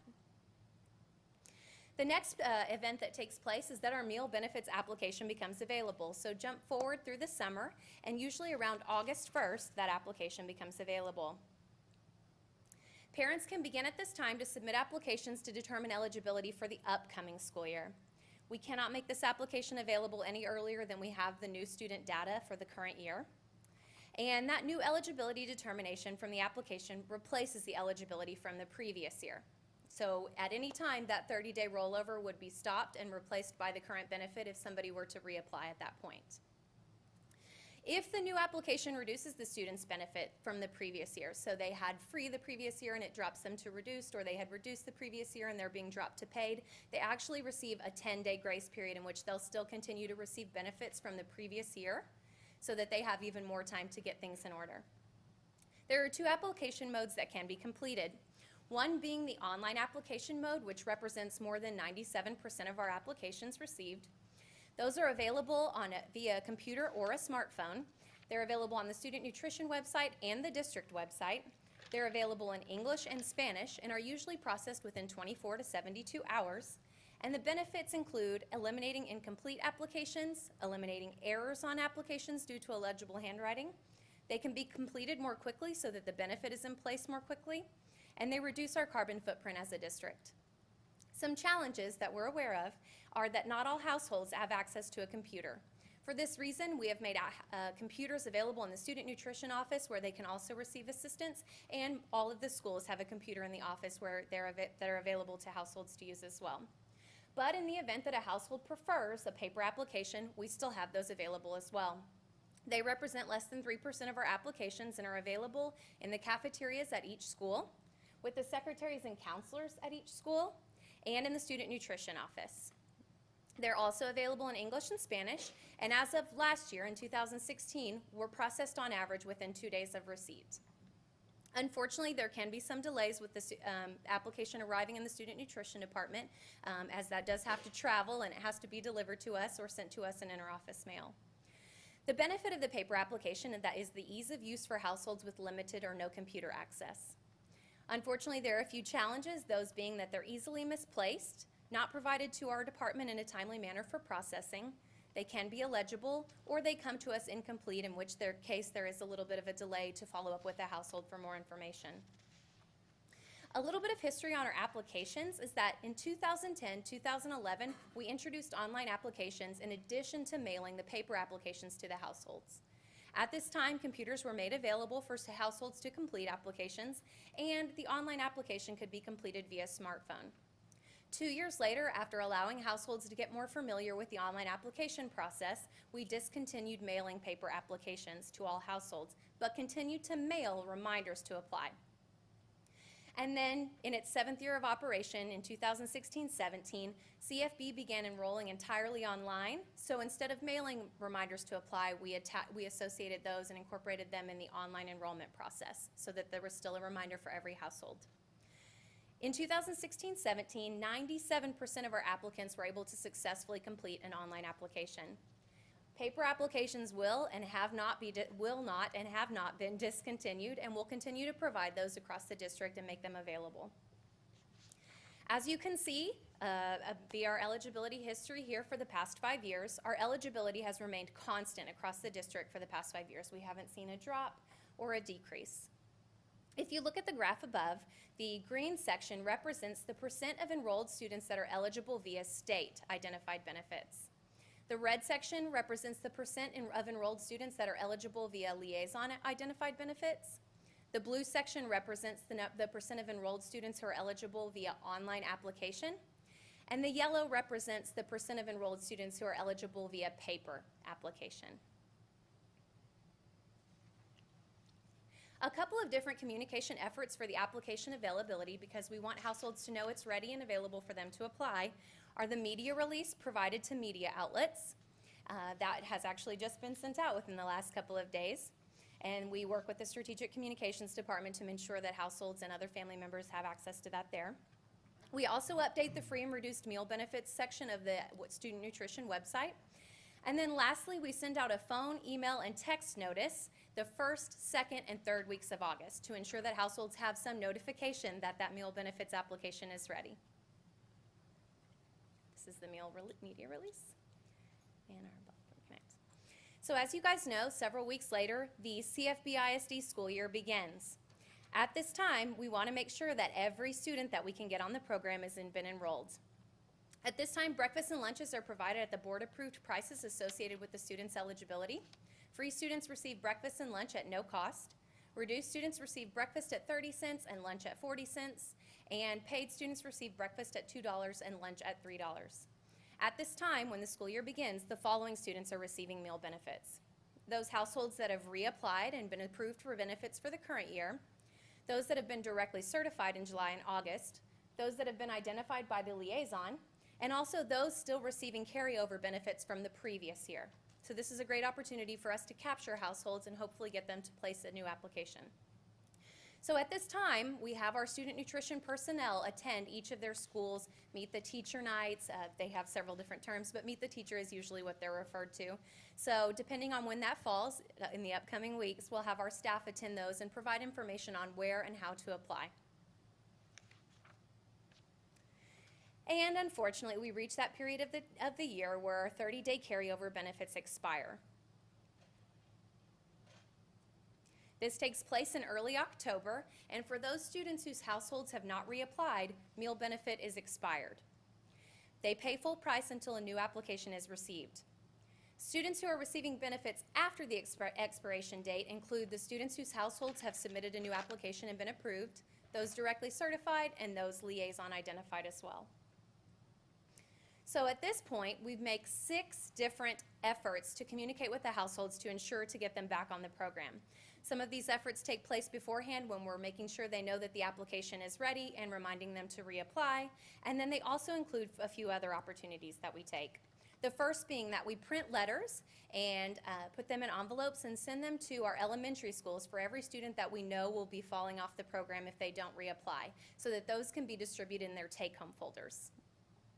Another effort that we make is we provide the principals and secretaries with information and announcement templates so they can make announcements, send out electronic emails, send letters, or provide flyers in the office for household awareness. Another thing that we do is a Blackboard Connect call in mid to late September that provides a phone call, an email, and a text message notifying the household that their benefits will expire. And then again, on the date of expiration, we send out a notification via phone, text, and email reminding them that their benefits are expiring that day. The Texas Department of Agriculture only requires our department to provide an annual notification to parents of the availability of application and the information for applying. But it's our goal at the district to ensure that as many students as possible get on the program, so we are more than willing to go above and beyond.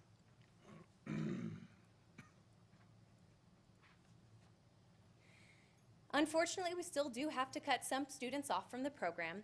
So the number of students, but some positive news on that, from the first day of school to the expiration date last year, the number of students with an application grows by more than 3,500 students from the first day of school to the expiration date. So 3,500 students fill an application out and have it submitted. By the expiration date, the number of students relying on carryover benefits decreases by almost 3,400 students. So we know that our communications are capturing some households. Additional information that we have on this particular topic, despite the fact that we did cut off 1,713 students' benefits, we know that within 24 hours, 293 of those students, or 17%, had already applied or received an eligibility determination. 562 students, or 33% of the expired students, had applied and or received an eligibility determination in 10 calendar days. 778 of those students, or 45%, had applied and or received an eligibility determination in 30 calendar days. And 1,166 of those students, or 68%, had applied and or received an eligibility determination before the year was over. Unfortunately, that does mean that 547 students, or 32%, chose not to apply. Those households could certainly be situations where the household felt they no longer were eligible, or their circumstances had changed, so they chose not to reapply. And then the last thing, as we know that ultimately some students will lose their benefits or their households may fail to apply, the district has put a safety net in place. The district is dedicated to ensuring that all children receive healthy and delicious meals. Therefore, they have put a charging policy in place to assist students who don't have money and whose households have not reapplied. This includes a charging limit and also alternate emergency meals. The charging limit for the previous year, 2016-17, was we allowed students to charge up to $13.75. $13.75 is the equivalent of 3 breakfasts and 3 lunches, or 5 lunches. We will be seeking approval, and Ms. Tillman will discuss it in further detail following my presentation, that for 2017-2018, we'd like to increase that charging limit to $15, accompanying the price increase for meals. Communication efforts we make to ensure that households know that they have started to go charge negatively are that we provide weekly email and phone call reminders that are sent to students with a negative balance. And additionally, in the elementaries, we print letters that go home in the take-home folder so that parents are notified of the negative balance as well. And then lastly, the emergency meals, the other part of our charging policy. Students without money have been given a complimentary vegetable tray that has 3 servings of fruits and vegetables and a serving of milk in the previous years once they've reached the charging limit. In 2017-2018, we'll be seeking to provide a complimentary emergency sack lunch in lieu of the vegetable plate, because the goal of this district is that no child go without a meal. Student nutrition currently absorbs the cost of providing these meals to students. So to conclude, we just want to ensure that as many children as possible are well fed and can thrive in the school environment. The goal of this district is and will continue to be that we try and capitalize on every single eligibility determination method available to us, and we will make the most effort to utilize every communication effort that we can with the households to ensure that they're on the program. We feel the efforts in place have been effective, but we will always continue to seek out more if they're available to us. Thank you for your time. Thank you, Kristen. Ms. Tillman?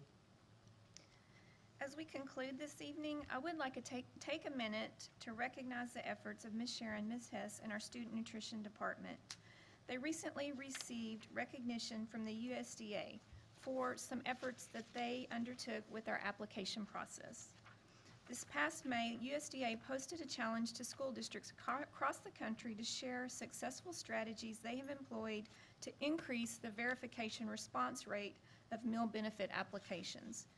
CFB was recognized as one of 3 potential game changers for their submission. The verification response rate represents the percentage of applicants that respond to a random verification process that the district is required to perform by federal regulations. Lack of response to the verification results in denial of benefits. CFB developed inexpensive strategies that resulted in a lower non-responsive rate from 49% to as low as 27%. So when we go through this process that we're required to do with the federal government, we have to randomly select applications and then verify that they actually do meet the requirements. Lots of times parents don't respond to that verification, which then in accordance with the law, we have to remove them from eligibility. So they really worked hard to make improvements on that response rate so that we keep those kids enrolled in the program. So I want to thank them for their efforts in trying to make every option possible to keep the kids enrolled. So I want to thank you, Ms. Hess and Ms. Sharon, for your efforts.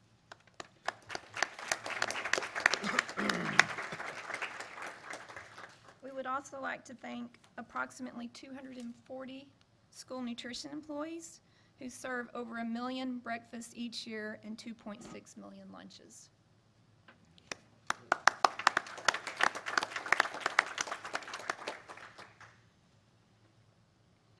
Thank you. Board members, any questions or discussion?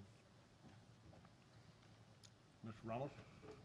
I just want to thank Dr. Burns. I know this has been kind of like a little pet project of mine that I've kind of keep an eye on, and I want to thank Dr. Burns, the administration, the Student Nutrition Department for striving to better what we had, which was a great system that we had, but it seems like we keep making more and more improvements, and I really appreciate that. With that said, though, I did have a couple of questions. Just to want to be sure about, once a student is identified that they're going to qualify for the free and reduced program, are they on it for the remainder of the whole calendar year? And Sorry. the reason I ask is because I know there's some of the schools, some of the students fluctuate that they may be on or above, or they're hovering right about where they may qualify. So once they're on, are they on for the entire school year? They sure are. They're on for the entirety of the school year that the benefit is established, and then those additional 30 days. The only way that anything would change was if they were to resubmit a new application at any time during that time frame, and it qualified them for a different set of benefits. Okay, thank you. The other question I had was, I see that we have a very small percentage, 3%, that are still on the paper application. Do we have anything in place where we can keep track of those students that applied the previous year that we may not have received an application for the current year, since it seems like it's a small number, so that we can see what we can do about, I don't know, helping them transition into the online method, or making sure that we do get an application, a paper application to them, if that's what they used the previous year? That particular population would be part of receiving all those different communications that we send out to the households. We do sort that by students who are already on benefits. They don't receive those communications, so that they're not bothered because they're already on. But the students who aren't on, we always pursue that. They're part of all of those different communications that take place. Thank you. Mm-hmm. Mr. Shackman, did you have a question? A couple of comments and one question. I would echo what Mr. Ramos said. I know we had a couple of situations last year. I don't know how many. Y'all probably know much more, that where a couple, for whatever reason, fell through the cracks. And I know there was a lot of attempt when that got caught to make sure it was rectified as quickly as possible. And I certainly commend your efforts to always make sure all of our kids are eating. I know you care very much about that. In your presentation, there's a spot, it was page 7 for us. It was on district registration period begins, the online district, and then the communication efforts. Each household must view a flyer. Where do they see that flyer? Is it sent home with the kids? Is it? As part of the online enrollment process? Mm-hmm. So actually, as they're moving through the process, there's a certain section of the online enrollment that requires them to open certain documents that are required by the district to be viewed, and then they have to document or check mark a box that they viewed that flyer. So without opening that flyer, they're not able to proceed with the online enrollment process. Okay, and if a student isn't able to use an online system, how do they see that information?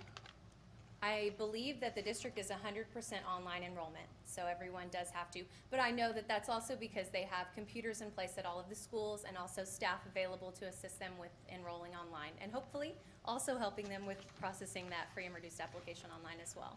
Good, thank you.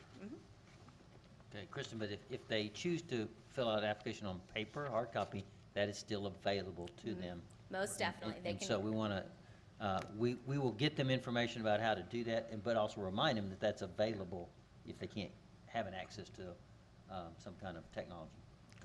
I just want to clarify that this online enrollment that she's referring to is not the free and reduced enrollment. It's when the students are actually enrolling in school. We've made the link to that process. So that's the connection I wanted to make sure. Okay, good. When we say online enrollment, there's two different events, but we've connected them. And connected, okay, excellent.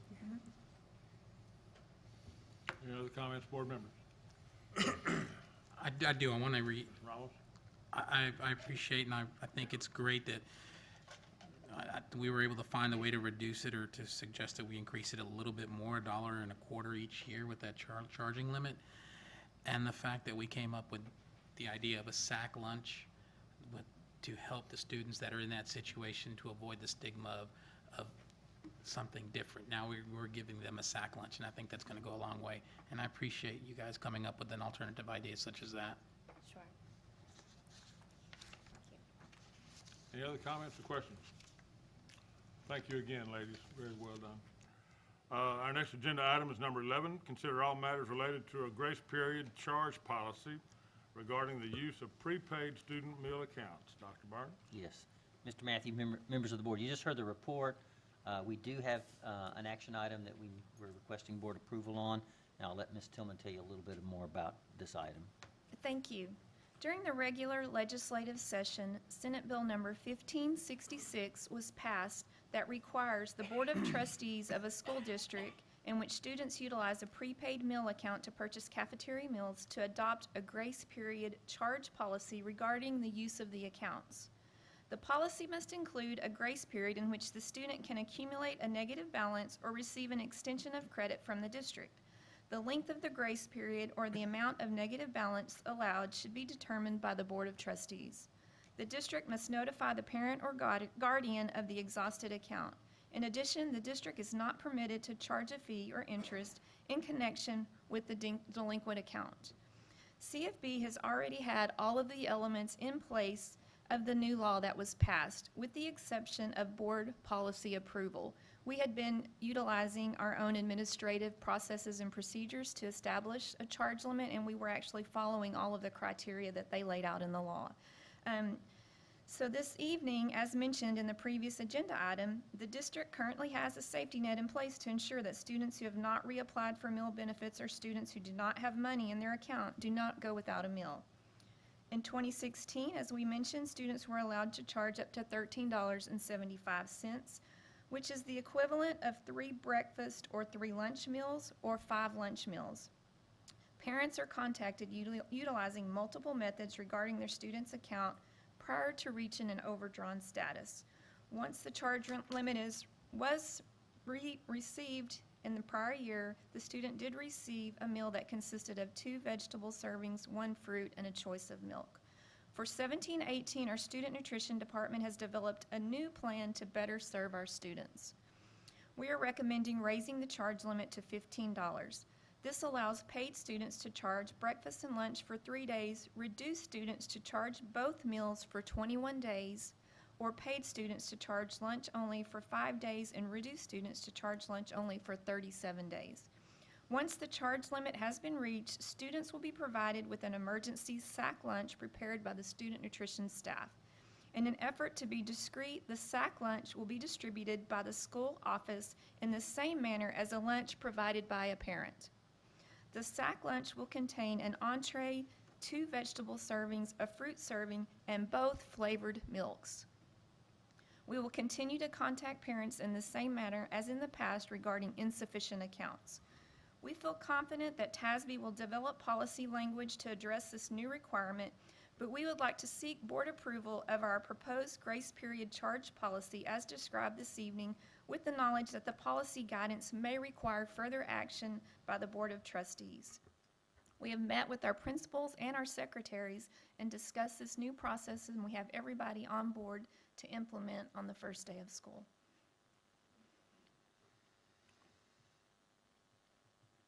Okay. Board members, this item is marked for action. Do I have a motion regarding this item? Mr. Ramos. I make a motion that we adopt the changes to the grace period charge policy regarding the use of prepaid student meal accounts. Have a motion from Mr. Ramos. Do I have a second? Have a second from Ms. Klein. All those in favor, raise your hand. That vote is unanimous and it carries. Thank you. Our next agenda item is number 12. Consider award of RFQ 17-07-111-0 for facility assessment study. Dr. Burns? Yes, Mr. Matthews, members of the board, as you know, it's not a secret, we've been talking about our last bond, which was in '03, and our facilities, our current situation, and really the need to make sure that we're on top of all of our facilities. And so tonight, Mr. Finley, who's no longer the newest person now, so David, hey, you're not the newest one, is going to talk to you a little bit about that process, and obviously emphasize how important it is to get good data regarding our facilities as we move forward. So, Mr. Finley. Thank you, Dr. Burns. Mr. Matthews, board members.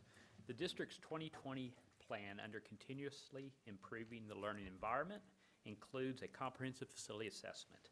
This type of assessment utilizes objective data, such as component age, to document the conditions of all 5+ million square feet of facility space here in CFB. In addition, this type of facility assessment becomes the foundation of both short and long-term building programs. Specifically, the assessment will identify and rank all campus facility needs by priorities, including life safety, code upgrades, repairs, finished replacements, etc. The assessment will also include comparative data from districts and campuses, as well as capacity and usage data. A critical and exciting component of this assessment is to study how well the spaces they look at meet the educational needs of the spaces they house. The study will also be married with both the mechanical, electrical, plumbing assessment that is currently ongoing, as well as a technology assessment that is going to be considered. In order to address this tactical step, a request for qualifications was issued on June 14th. 8 firms formally submitted qualification statements. The CFB committee was made up of 4 individuals, and these individuals analyzed each of the firms' submitted qualification statements according to the published criteria in the request for qualifications. The 8 firms were ranked accordingly, and Corgan was unanimously selected as the highest ranked submitting firm. Corgan was then invited to interview on August 2nd, and in that interview we clarified any questions they had, including timing and staffing. Based on these initial conversations and meetings relating to fee negotiations, we feel confident that we'll be able to successfully complete these negotiations with the top-ranked firm of Corgan. The proposal provides for the facility assessment services as well as post-proposal services, which could include items such as long-range facility plans and master plan development. This evening, we would like to move forward with the facility assessment portion of that request for qualifications. As such, administration is recommending that Carrollton-Farmers Branch ISD Board of Trustees authorize the Associate Superintendent for Business Services to negotiate an agreement not to exceed $115,000 with Corgan to perform that portion of the facility assessment.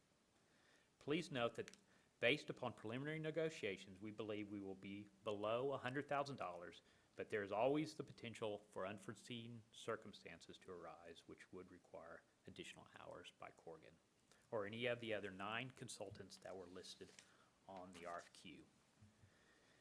And we would like to be able to address those additional services without delay, which is why we're asking for the $115,000 maximum. Thank you. Board members, this item is marked for action. Do I have a motion regarding this item? Ms. Klein? A motion to award RFQ 17-07-111-0 for facility assessment study to Corgan. Have a motion from Ms. associate superintendent to do whatever she wants. Let me. Associate Superintendent for Business Services to negotiate an agreement with a qualified firm, any qualified firm. So if the one doesn't work out, you can go down the list as you choose. That's correct. Have a motion from Ms. Klein. Do I have a second? Have a second from Ms. Rabachi. All those in favor? Correction, before we take that vote, do we have any discussion that we need to have? Mr. Shackman? Question, so partly to get on tape, if people are watching this too, what's the approximate timeline that we're hoping to have this all done by? We are looking for mid-October to be completely finished with the facility assessment. It's an ASAP project. Yes, sir. Yeah. Any other questions or comments, board members? Yes, ma'am. In the summary, it says, a final assessment report with a prioritized list of corrective work items and associated costs.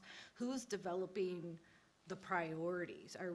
Are you developing the priorities of how that list goes, or is that going to be recommended by the winning firm? They will make recommendations on prioritization based on that objective data gathering piece. Okay. We will be working closely with them during this whole process to inform them of specific things that they may not see immediately. So it's going to be a partnership throughout the whole process, but those recommendations will actually come from the qualified firm. Okay, and then that those priorities meet with our objectives is what Correct. you'll Yeah, take on.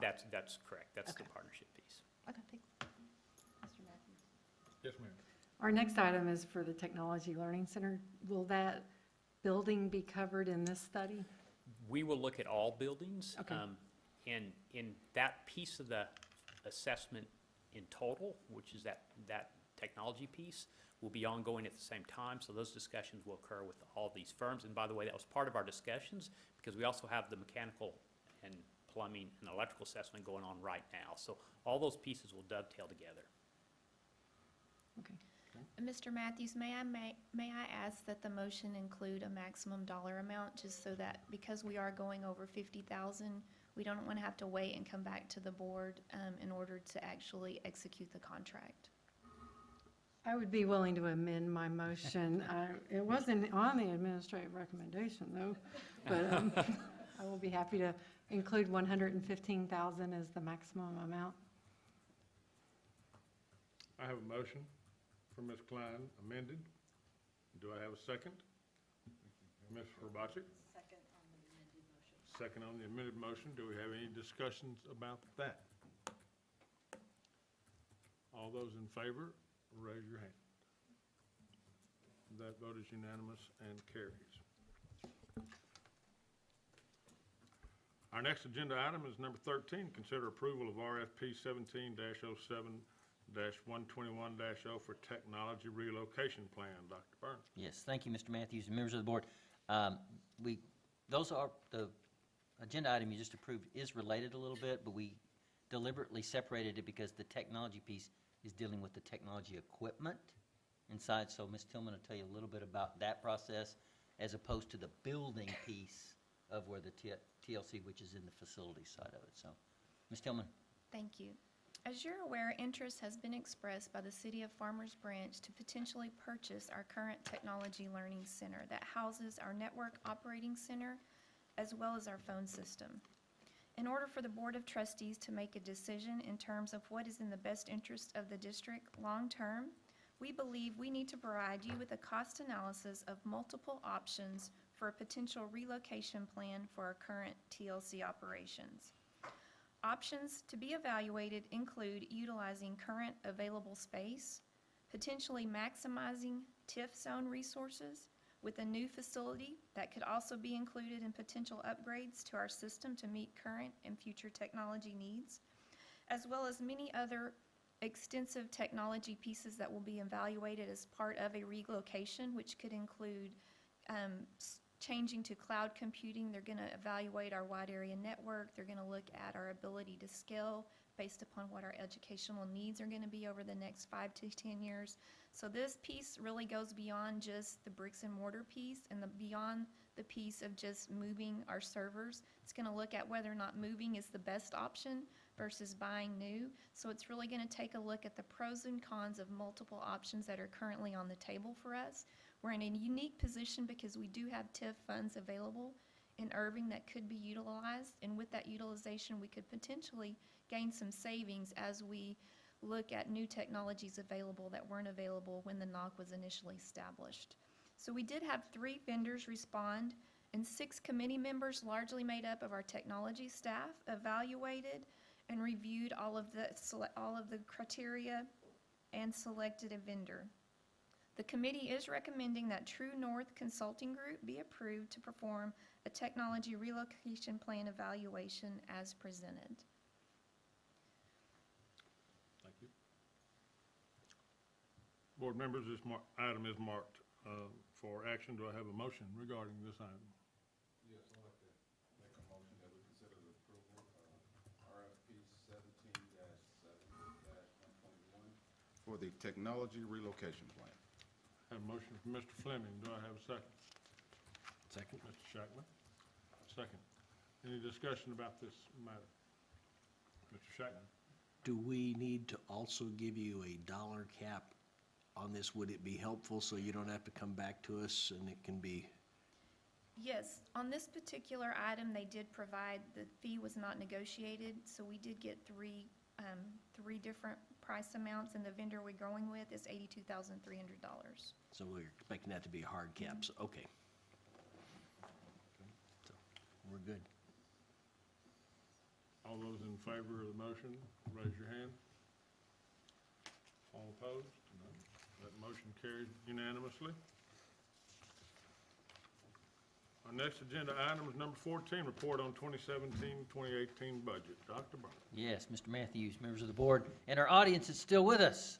Do we need a stand-up break, do a little calisthenics to keep us awake? You know, you start working on a budget the day after you approve the budget from the previous year, and so it's been a full year process, and board members, I know you're aware of our goal and your direction about having another year of balanced budget, and so we're excited about that. But we also wanted to give you an update of kind of where we are. Obviously, the legislature has been in session, so we want to give you an update, and then this is an action item in your August 24th meeting, but tonight is just the report.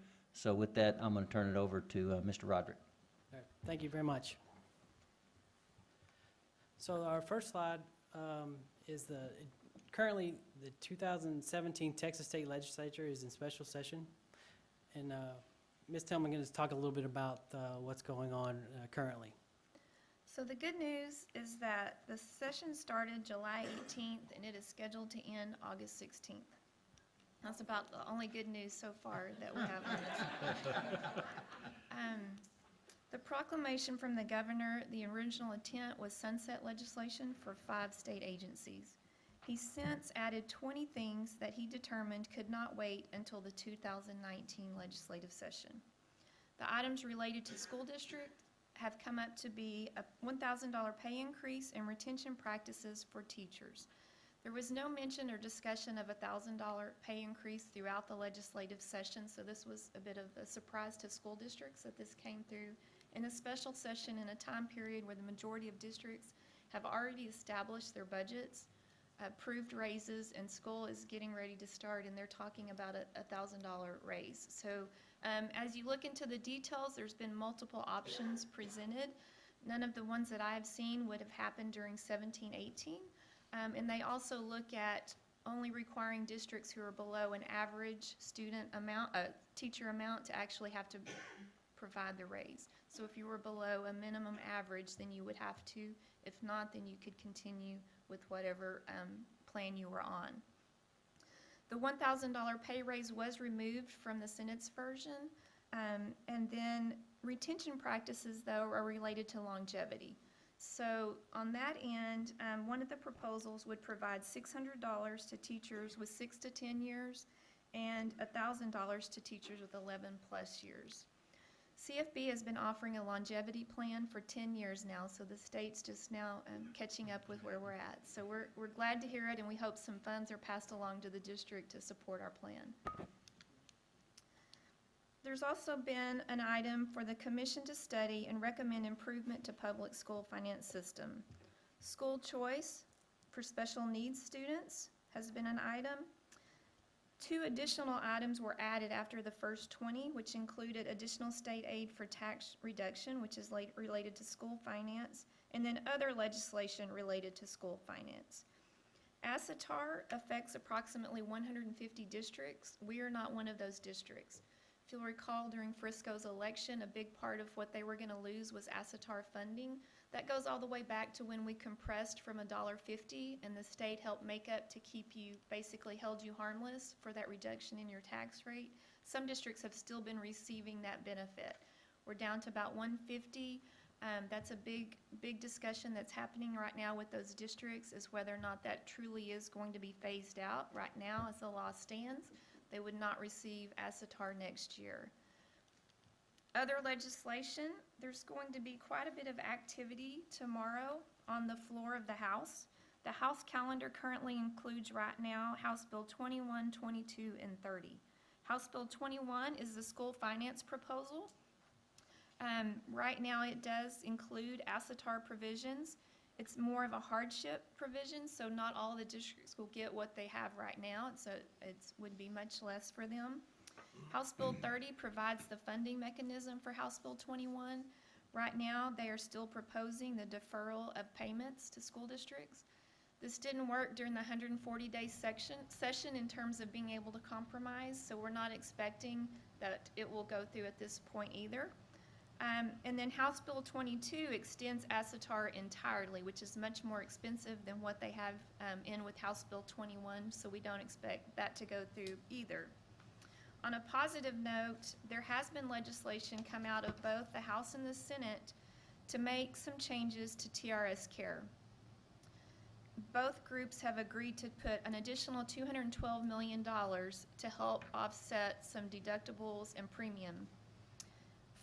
Over $400 million was put in during the regular session. So this is positive that they both have developed legislation. The problem is again on the mechanism to fund both of these. It's the same argument that came out of the regular session.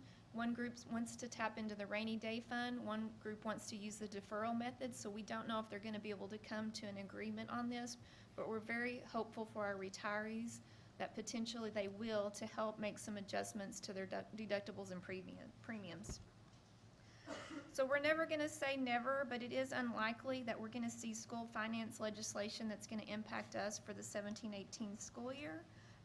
Everything that we're seeing right now is mirroring what happened during the 140 days. We're hearing all of the same problems in this 30-day session. We'll continue to monitor it and we'll update you at our final budget workshop in a couple of weeks. And at this point, I'm going to turn it over to Scott.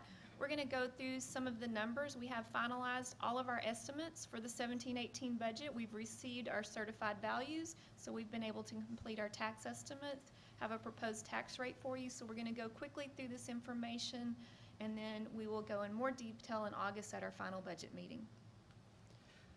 Just to take a quick look back at our 16-17 budget recap, the board approved a 3.5% raise for 16-17 for teachers, for all staff.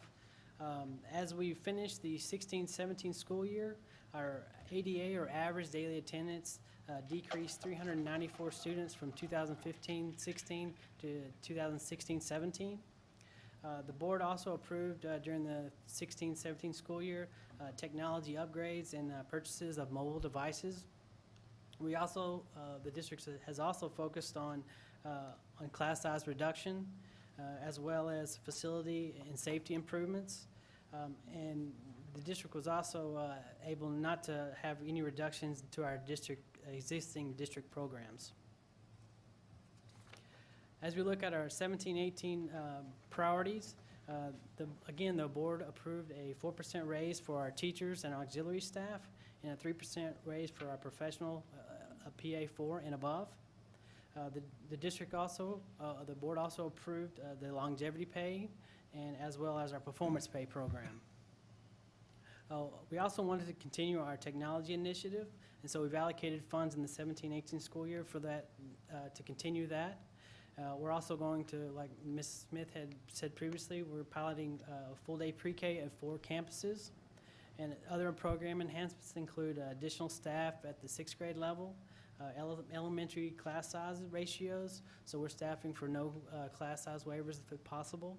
And we're going to try to target support for campuses with our greatest need. This is the beginning teacher pay by the 2018 salaries we have obtained from various districts. The district we have contacted have given us raises from 2% to 3% and 3% of midpoint. In 2016-17, CFB ranked third from the bottom in relation to these districts we had surveyed. It was the district's goal to gain ground on these districts. With the raise, the board approved, we made progress in this area. The board approved raise let us move past Coppell, Plano, and Richardson. And so there's 3 districts that haven't reported what the raise package would be, Garland, Mesquite, and Irving. But depending on what they do, we could gain ground on them as well. We just want to add that we're very proud of our community and our board, because this is a direct result of the TRE that we're able to make ground on these districts. And so we just want to keep reminding where those dollars went, and that's one of the results of those funds. As we look at our 2017-18 estimated changes for the general fund, we first want to look at our revenues. Our revenues are estimated to increase $15.3 million for 17-18. On July 25th, we received our certified values. The appraised values increased 7.89%. That means our property tax is estimated to increase $15.3 million. We also want to remind you that state funding will be impacted in 18-19 if we don't get the same value increase as the year before. That's due to the lag in our state funding formulas. As we look at our state revenue, we've estimated state revenue was estimated to decrease $7.9 million. Within that number, we factored in an enrollment loss, so that accounts for a $1.2 million decrease. We're also going to, there's also a decrease of $10.2 million. This is the prior year increase in our property values from 2015 to 2016. This relates to the 1-year lag in our funding formula. Also, we're actually going to gain $3.6 million in our Tier 2 funding. That is the 6 pennies that the Austin yield increased. This was approved by the state legislature. So the increase in the Austin yield is what accounted for this increase. We're also going to get a $500,000 increase in our state supplemental payment for TIF. And our TRS on behalf revenue is going to decrease about $600,000. On the surface, it looks like we're going to gain considerable amount of revenue, but we want to take into account that our recapture payment is going to increase $3.5 million, and our TIF payment will increase $3.1 million. So if we take those 2 factors into account, our revenue is relatively flat for 17-18. As we look at our expenditure side for the general fund, the campuses did not receive a change in their per student allocation. There were some slight adjustments for the pre-K. The departments also did not receive a change from their prior year allocations, with some exceptions. The payroll adjustments or our raise will cost about $5.2 million. As I mentioned before, some other significant items are the $3.5 million increase in our Chapter 41 recapture payment, a $3.1 million increase in our TIF payment from prior year growth in our TIF zones. And we're also going to allocate about $500,000 for our technology improvements for the 2017-18. As you can see, our 2016-17 total tax rate was 1.3917. You can see our maintenance and operation will stay. We're going to propose for 17-18 our maintenance and operation to stay the same at 1.17. Our INS, or debt service rate, we're going to propose that will be 0.211 for a total tax rate of 1.381. And so we're going to propose a tax rate that will decrease a little over a penny for 17-18. This is just a slide of our tax rates from 0506 to our current proposed that we'll bring back in later this month. And for 1718, you can see it's been relatively flat or slightly declining up until our 1617 school year. For the 1617 school year, we adopted a balanced budget. We are proposing our revenues will be $263.3 million. The majority of our revenue was made up of our tax revenue. Our state revenue will be $23.1 million, down from the $30.5 million from our 1617 year. As we look at our total uses, we were proposing our total uses to be $263.3 million. Our recapture payment will be $29.3 million, and our TIF payment will be $29.3 million. Our recapture payment will be $9.3 million, and so we will adopt a balanced budget for 1718. As we look at our major components of the general fund, the local sources make up a little over 85.8% of our total revenues. State revenues make up 12.6%, and our federal sources make up about 1.5% of our total revenues. As we look at our expenditures, our payroll costs it accounts for about 72% of our total expenditures. Our TIF payment accounts for about 11%, and our recapture payment accounts for about 3.5% of our total revenue. But if we exclude our TIF payment and our recapture payment, our payroll costs make up about 84.4% of our total expenditures. And so our next step for the August 24th board meeting, we will hold a public hearing for our 1718 budget. We will adopt the 1718 budget. We will adopt the 1718 tax rates. We'll also have a final budget amendment for our 1617 school year, and we will also approve a resolution.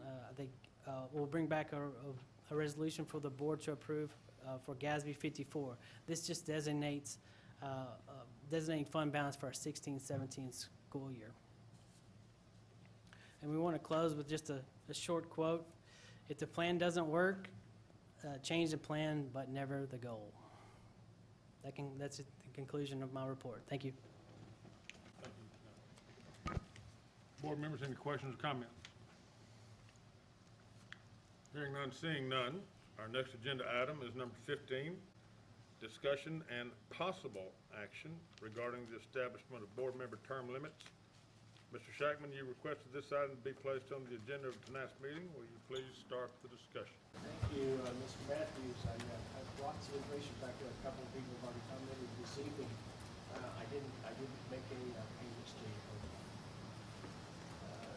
I brought some information to share with the board tonight. Queuing that up, and we'll pick that up. I believe that the idea of term limits has come for our district, and I believe that it is an important issue that we need to take a look at, and hopefully my clicker will work from here. Our constituents have pretty clearly spoken on this matter. 5 of the 6 CFB-ISD cities currently use term limits. The only one of our group is the little slice of Capel, and I had a discussion with the folks in the city manager's office there, and there is some discussion about possibly getting that in the next time they do a charter review, but they are looking at it. But most of our cities also use term limits on their boards and commissions.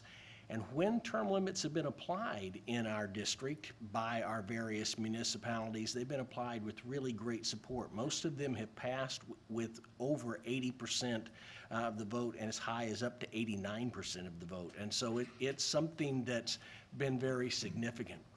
In the last decade, research shows us that 7 times there was here in Dallas County a proposition on the ballot regarding term limits. 5 times it was to either add or keep limits, and all 5 of those passed with 80+% of the vote.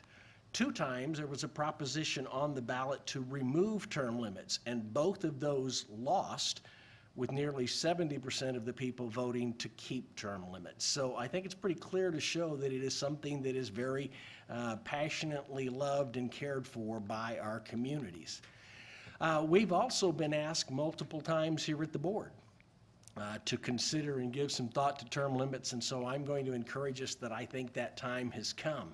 And it really then begs the question, can an ISD actually have term limits? And the answer is absolutely yes, and I'll show you why. When we get into the state constitution, into the education code, it tells us that an independent school district is governed by trustees and we oversee the management of the district. It goes on into subchapter D to expand on the idea of the local control that school boards have. The subchapter D code says that trustees is a corporate body.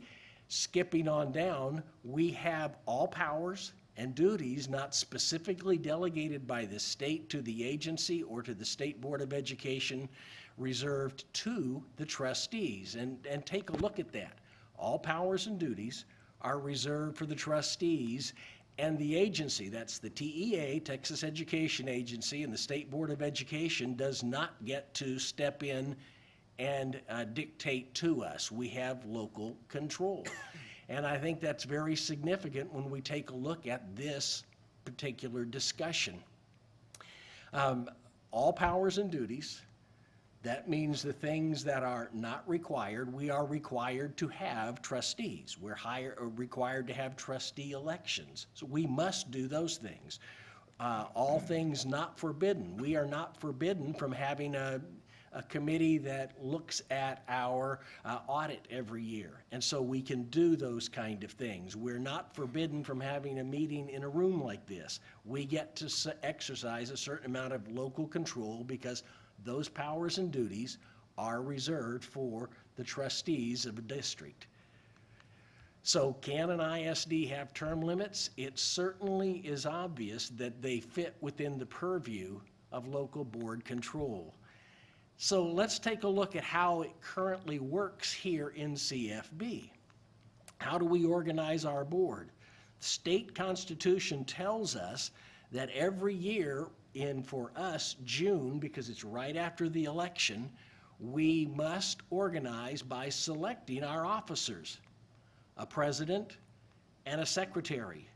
If you're here in the room and you look at the nameplate next to my seat on the dais or on the nameplate over here at Ms. Klein's seat, you'll notice those are not found in the state constitution because we have the right to put other officers or committees or whatever. It's that sense of local control. As you move through then, it's interesting to discover, most people don't know, we already have term limits on our school board. What do you mean we have term limits on our school board? Well, look, our standards of professional practice states, quote, no board member shall maintain the same board office for more than 3 consecutive years. Term limits. We have chosen to impose term limits for use internally on the board. Our vice president, our assistant secretary, there are things that we add because we can. We have the right with local control to do that. Term limits for officers is something we can add because we had the right to do that with local control. The Texas Constitution does not require or forbid, and because of that, local control dictates that we can do those kind of things. Well, what kind of term limits might we use? Let's take a look at some thought process. Currently, we use 3-year terms, and we're elected to serve in rotation of 3-year terms. Under our present system, trustees, all 7 of us, are elected at large. That means that we each represent the whole of the district, not some section or portion or single member district, but the whole of the district. And here in school districts, we have a little bit of a unique situation in that trustees have no other school board position options. If you're a councilman in a city that has term limits, when you term out in your position, you can run for an at-large seat perhaps, or run for the mayor's job. And there are options beyond that. And for schools, there are no other options. It's either the board or no other elected position. And so as that is taken into account, And as we look at all of the varying term limits that are in place all over Dallas County and the Metroplex, I believe that the best recommendation would be 3 consecutive 3-year terms, after which a member would term out, and that person would need to wait 3 years or 1 cycle, and then if they chose, they could run again. But that would be my suggestion and recommendation to our board as we take a look at term limits. So what's next? We've asked our stakeholders, and as a board and as a district, we've asked our community members to give us more money, to be involved as volunteers in a more aggressive way, to get more business engagement, to prioritize public education, and to become more active in a number of ways, and lots more. And our district has responded in great ways. We heard tonight some of the business engagement that's taking place. And our community has responded well. And so now I'm going to suggest to you, my fellow board colleagues, that it's time for us to listen to our community. I think it's time for CFB ISD to be the innovative district that we are, for us to be a leader in our state, and most importantly, for us to respond to our stakeholders and bring term limits to our school board. Let me suggest what I would like to see us do. Mr. Matthews, my recommendation will be that we actually take this item and defer it to our next meeting. And in doing that, we can then consider whether or not to bring a ballot proposition to our May 2018 election is my recommendation. I'd like to email a copy of this presentation to all of you on the board, a copy to Dr. Burns. It's actually on the computer over here, but Ms. Scribner, I'll also email you a copy so it can get attached to notes. But I'd like for that to happen, and I will include with that potential sample language that legally can be used as a ballot measure to enact 3-year terms. And then at our next meeting, because I want us to have time to think about this and to think about questions we may want to ask and what discussion we can do, and not asking us to try to do it right now tonight, then let's take a look at that meeting and see if we want to propose putting a ballot initiative on the school election for May of 2018 that would bring us term limits. I'll close with this. Almost 20 years ago, Dr. Inger Elhage, who is a Harvard law professor, did a revolutionary policy analysis study on term limits. I won't bore you with the 48 pages that it comprises, but in his summations, he says this: term limits will enhance the electorate to have their views represented by their elected officials.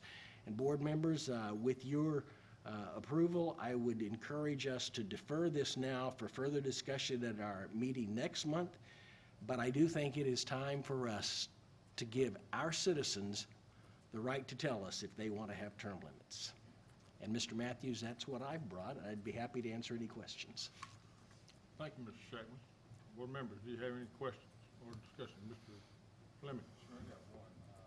I think you put together a great presentation. It's pretty obvious that you're retired, that's for sure. And still digitally aware.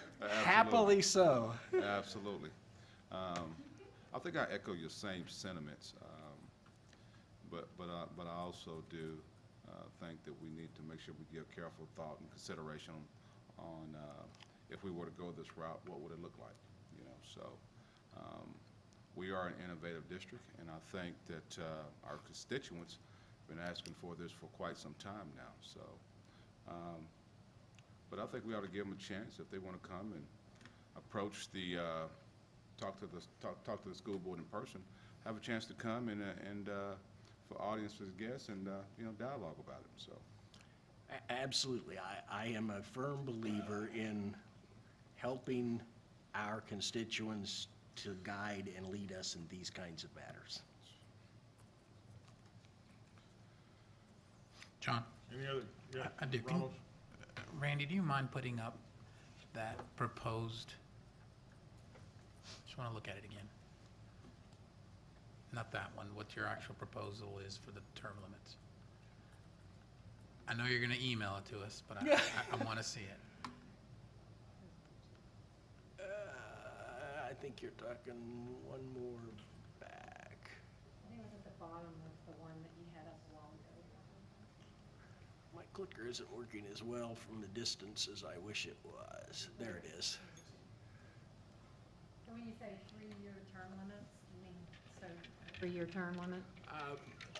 It's certainly open for discussion, but Oh, we, It says 3-year term limits up there. yeah, yeah.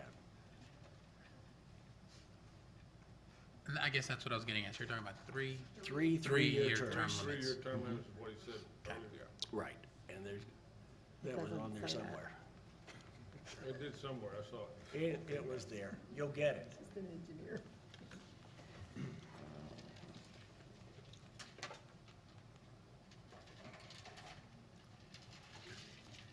Any other questions, Ms. Klein? I would ask Dr. Burns to do a couple of things to help us understand the organizational, how we're structured compared to home rule cities. How do school boards, I understand we're a subdivision of the state versus charters that cities have. There's a whole different organizational structure. I would also ask, can you please bring us what were the legislative actions that several of our state reps took to the state to try to talk about term limits? And what did they include? Did they specify timeframes? And then I'll also be curious to see what do the municipalities we're comparing ourselves to have for their term limits. I believe it's usually 2-3-year terms. So just am curious. My understanding, with a lot of city experience, is that it's a very different organization. Their money used to be more their money. They had more local control, and but they had more opportunities for things than, say, school boards, because we get a lot more things directed to us. Especially, what I find most interesting is the training that I think our newest board members have been required to attend, more so than we are after you finish your first year. But your meetings with the superintendent and the president, all these things are dictated by the state. And what's interesting to me is, as a city council person, none of that is required. There is no training, no explanations, no education. We attend legislative updates every time the legislature has met. There is no requirement like that for cities. So there's some differences in the way the two different different types of legal ways they operate. But I think it's that kind of, we have a parent at the state, and there's issues like chickens and trees that the state is trying to address for cities now. But right now, there's still pretty much a lot more local control for cities.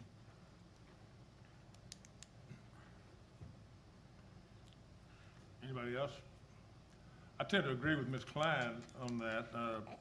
You can't really, it's like comparing apples and oranges, cities and school districts. But bottom line, correct me if I'm wrong, let's say term limits were enacted and we had 3-year term limits, and after that third term limit, after the person had reached that at the end of his third term, legally, if he wanted to run again, he could. I think you'll find that that's not accurate. I believe unless TEA or the state legislature has enacted it. TEA and the state legislature, the We'll just SBO, have we to can look talk, into that, we but can I'm- talk about it. I'm pretty sure but, I'm right on that. It is, you'll notice that it is local control. The only reason that it I don't think hasn't it stand come up up. in court is what I'm saying. Well, not only will it stand up in court, but I've had discussions with the Attorney General's office, and they will back it. So, I've done my It hasn't been homework. enacted by the state or TEA. No. But I'm going to encourage us to be the first. Okay. So then your proposal, I assume, is to defer this to the next Yes, meeting? I would for discussion? suggest, because I want us to have some chance to think and to talk and to see, and we may decide not to move forward with it, we may decide to move forward with it, but we can work on it together and have some time to think about it. Okay, but before the motion, let's just make sure that we're clear, administration, on what that means for next time, and what I've kind of put together from the dialogue is that we want to put it back on the September agenda for more dialogue. Correct. Considering some of the points that Mr. Shackman brought up, but also Ms. Klein's points to research, as well as, and maybe I'm assuming this, but legal counsel's opinion and their thoughts on this as well, to bring us what they think. Sure. And as Mr. Shackman said, that doesn't mean that it's true just because they think it, but Right. we want to engage them with us. So kind of being comprehensive in our approach next time, and it may have action next time, it may go to the next meeting. I think that's Mr. Shackman's intent, is to give us plenty of time to dissect it and discuss it thoroughly. So each meeting, you may tell us, well, we need a little more information. We'll bring it back as we go. But to get that dialogue started is the intent, if I'm correct? Absolutely, And and to we can do carry it forward as an action item, so if we reach the point where we want to take action, we can. Like, again, we'll do that or not. So with that, I think the motion is to direct administration to bring this back as an agenda item next time for continued discussion and possible action. Are we making this an action item for next, or just a? I would go ahead and just to give the board the flexibility to direct some action from that always. You could style it very much as you have this one on the agenda. Now that you've clarified some of the content of that you would want us to have there. So, I mean, if you want to be formal in this kind of board proceeding, I think making a motion to direct administration to put another agenda item next time for discussion and possible action is certainly appropriate, and it gives you the range of options that you may want to consider. And we kind of have some idea of what information to bring. Okay. Well, I'd like to make a motion. I'd like to make a, sorry? Go ahead. I'd like to make a motion that we consider regarding the establishment of board member limits, term limits, that we direct administration to put this on the agenda for our next school board meeting. Is that going to suffice, or do we need to say? That's enough direction I for have us a for motion. the agenda item. Right. I have a motion from Mr. Fleming. Do I have a second? I'll second that. Second from Mr. Shackman. All those in favor, raise your hand. That vote is unanimous. Thank you very much, Mr. Shackman. I must say that was a very well-done presentation. Outstanding. You put a lot of work into that. All right. I got to go out of town to a board meeting in Nashville, so I'll leave at 6:30 in the morning, so you'll get Monday. Our next agenda item is number 16, comments regarding posted agenda items. Do any of you have any comments you wish to make at this time about any posted agenda item? Ms. Klein? I was just going to say, I learned a lot from Ms. Hess's presentation, and it was very well prepared. I read it in my book, but I didn't grasp it as well as you presented it. So I appreciate the detail while skipping over the slides with really small words. So that was helpful, and it's something that is kind of, it changes, and as things keep changing digitally, some of the conversation last year I had a hard time following as to what was complicated, and you helped explain it, so I understand it better and I appreciate it. Dr. Burns, good job. They did all the work. Any other comments, board members? This brings us to agenda item 17. Dr. Burns, I'm going to let you discuss Yes, this. Mr. Matthews, members of the board, as you see on your agenda, we had a item for closed session. That item has been removed for tonight and will be postponed for a later date, possibly September. We will let you know if that is confirmed for the next meeting. As you know, you have materials to prepare for and review for that. We'd ask that you leave those with us, and then if it is back on the agenda, those materials will be provided for you enough in time to review again. Okay? So there are no items for closed session tonight with that information. Thank you, Dr. Burns. That being said, we have reached the end of our agenda, and we are adjourned at 9:33 p.m. Thank you.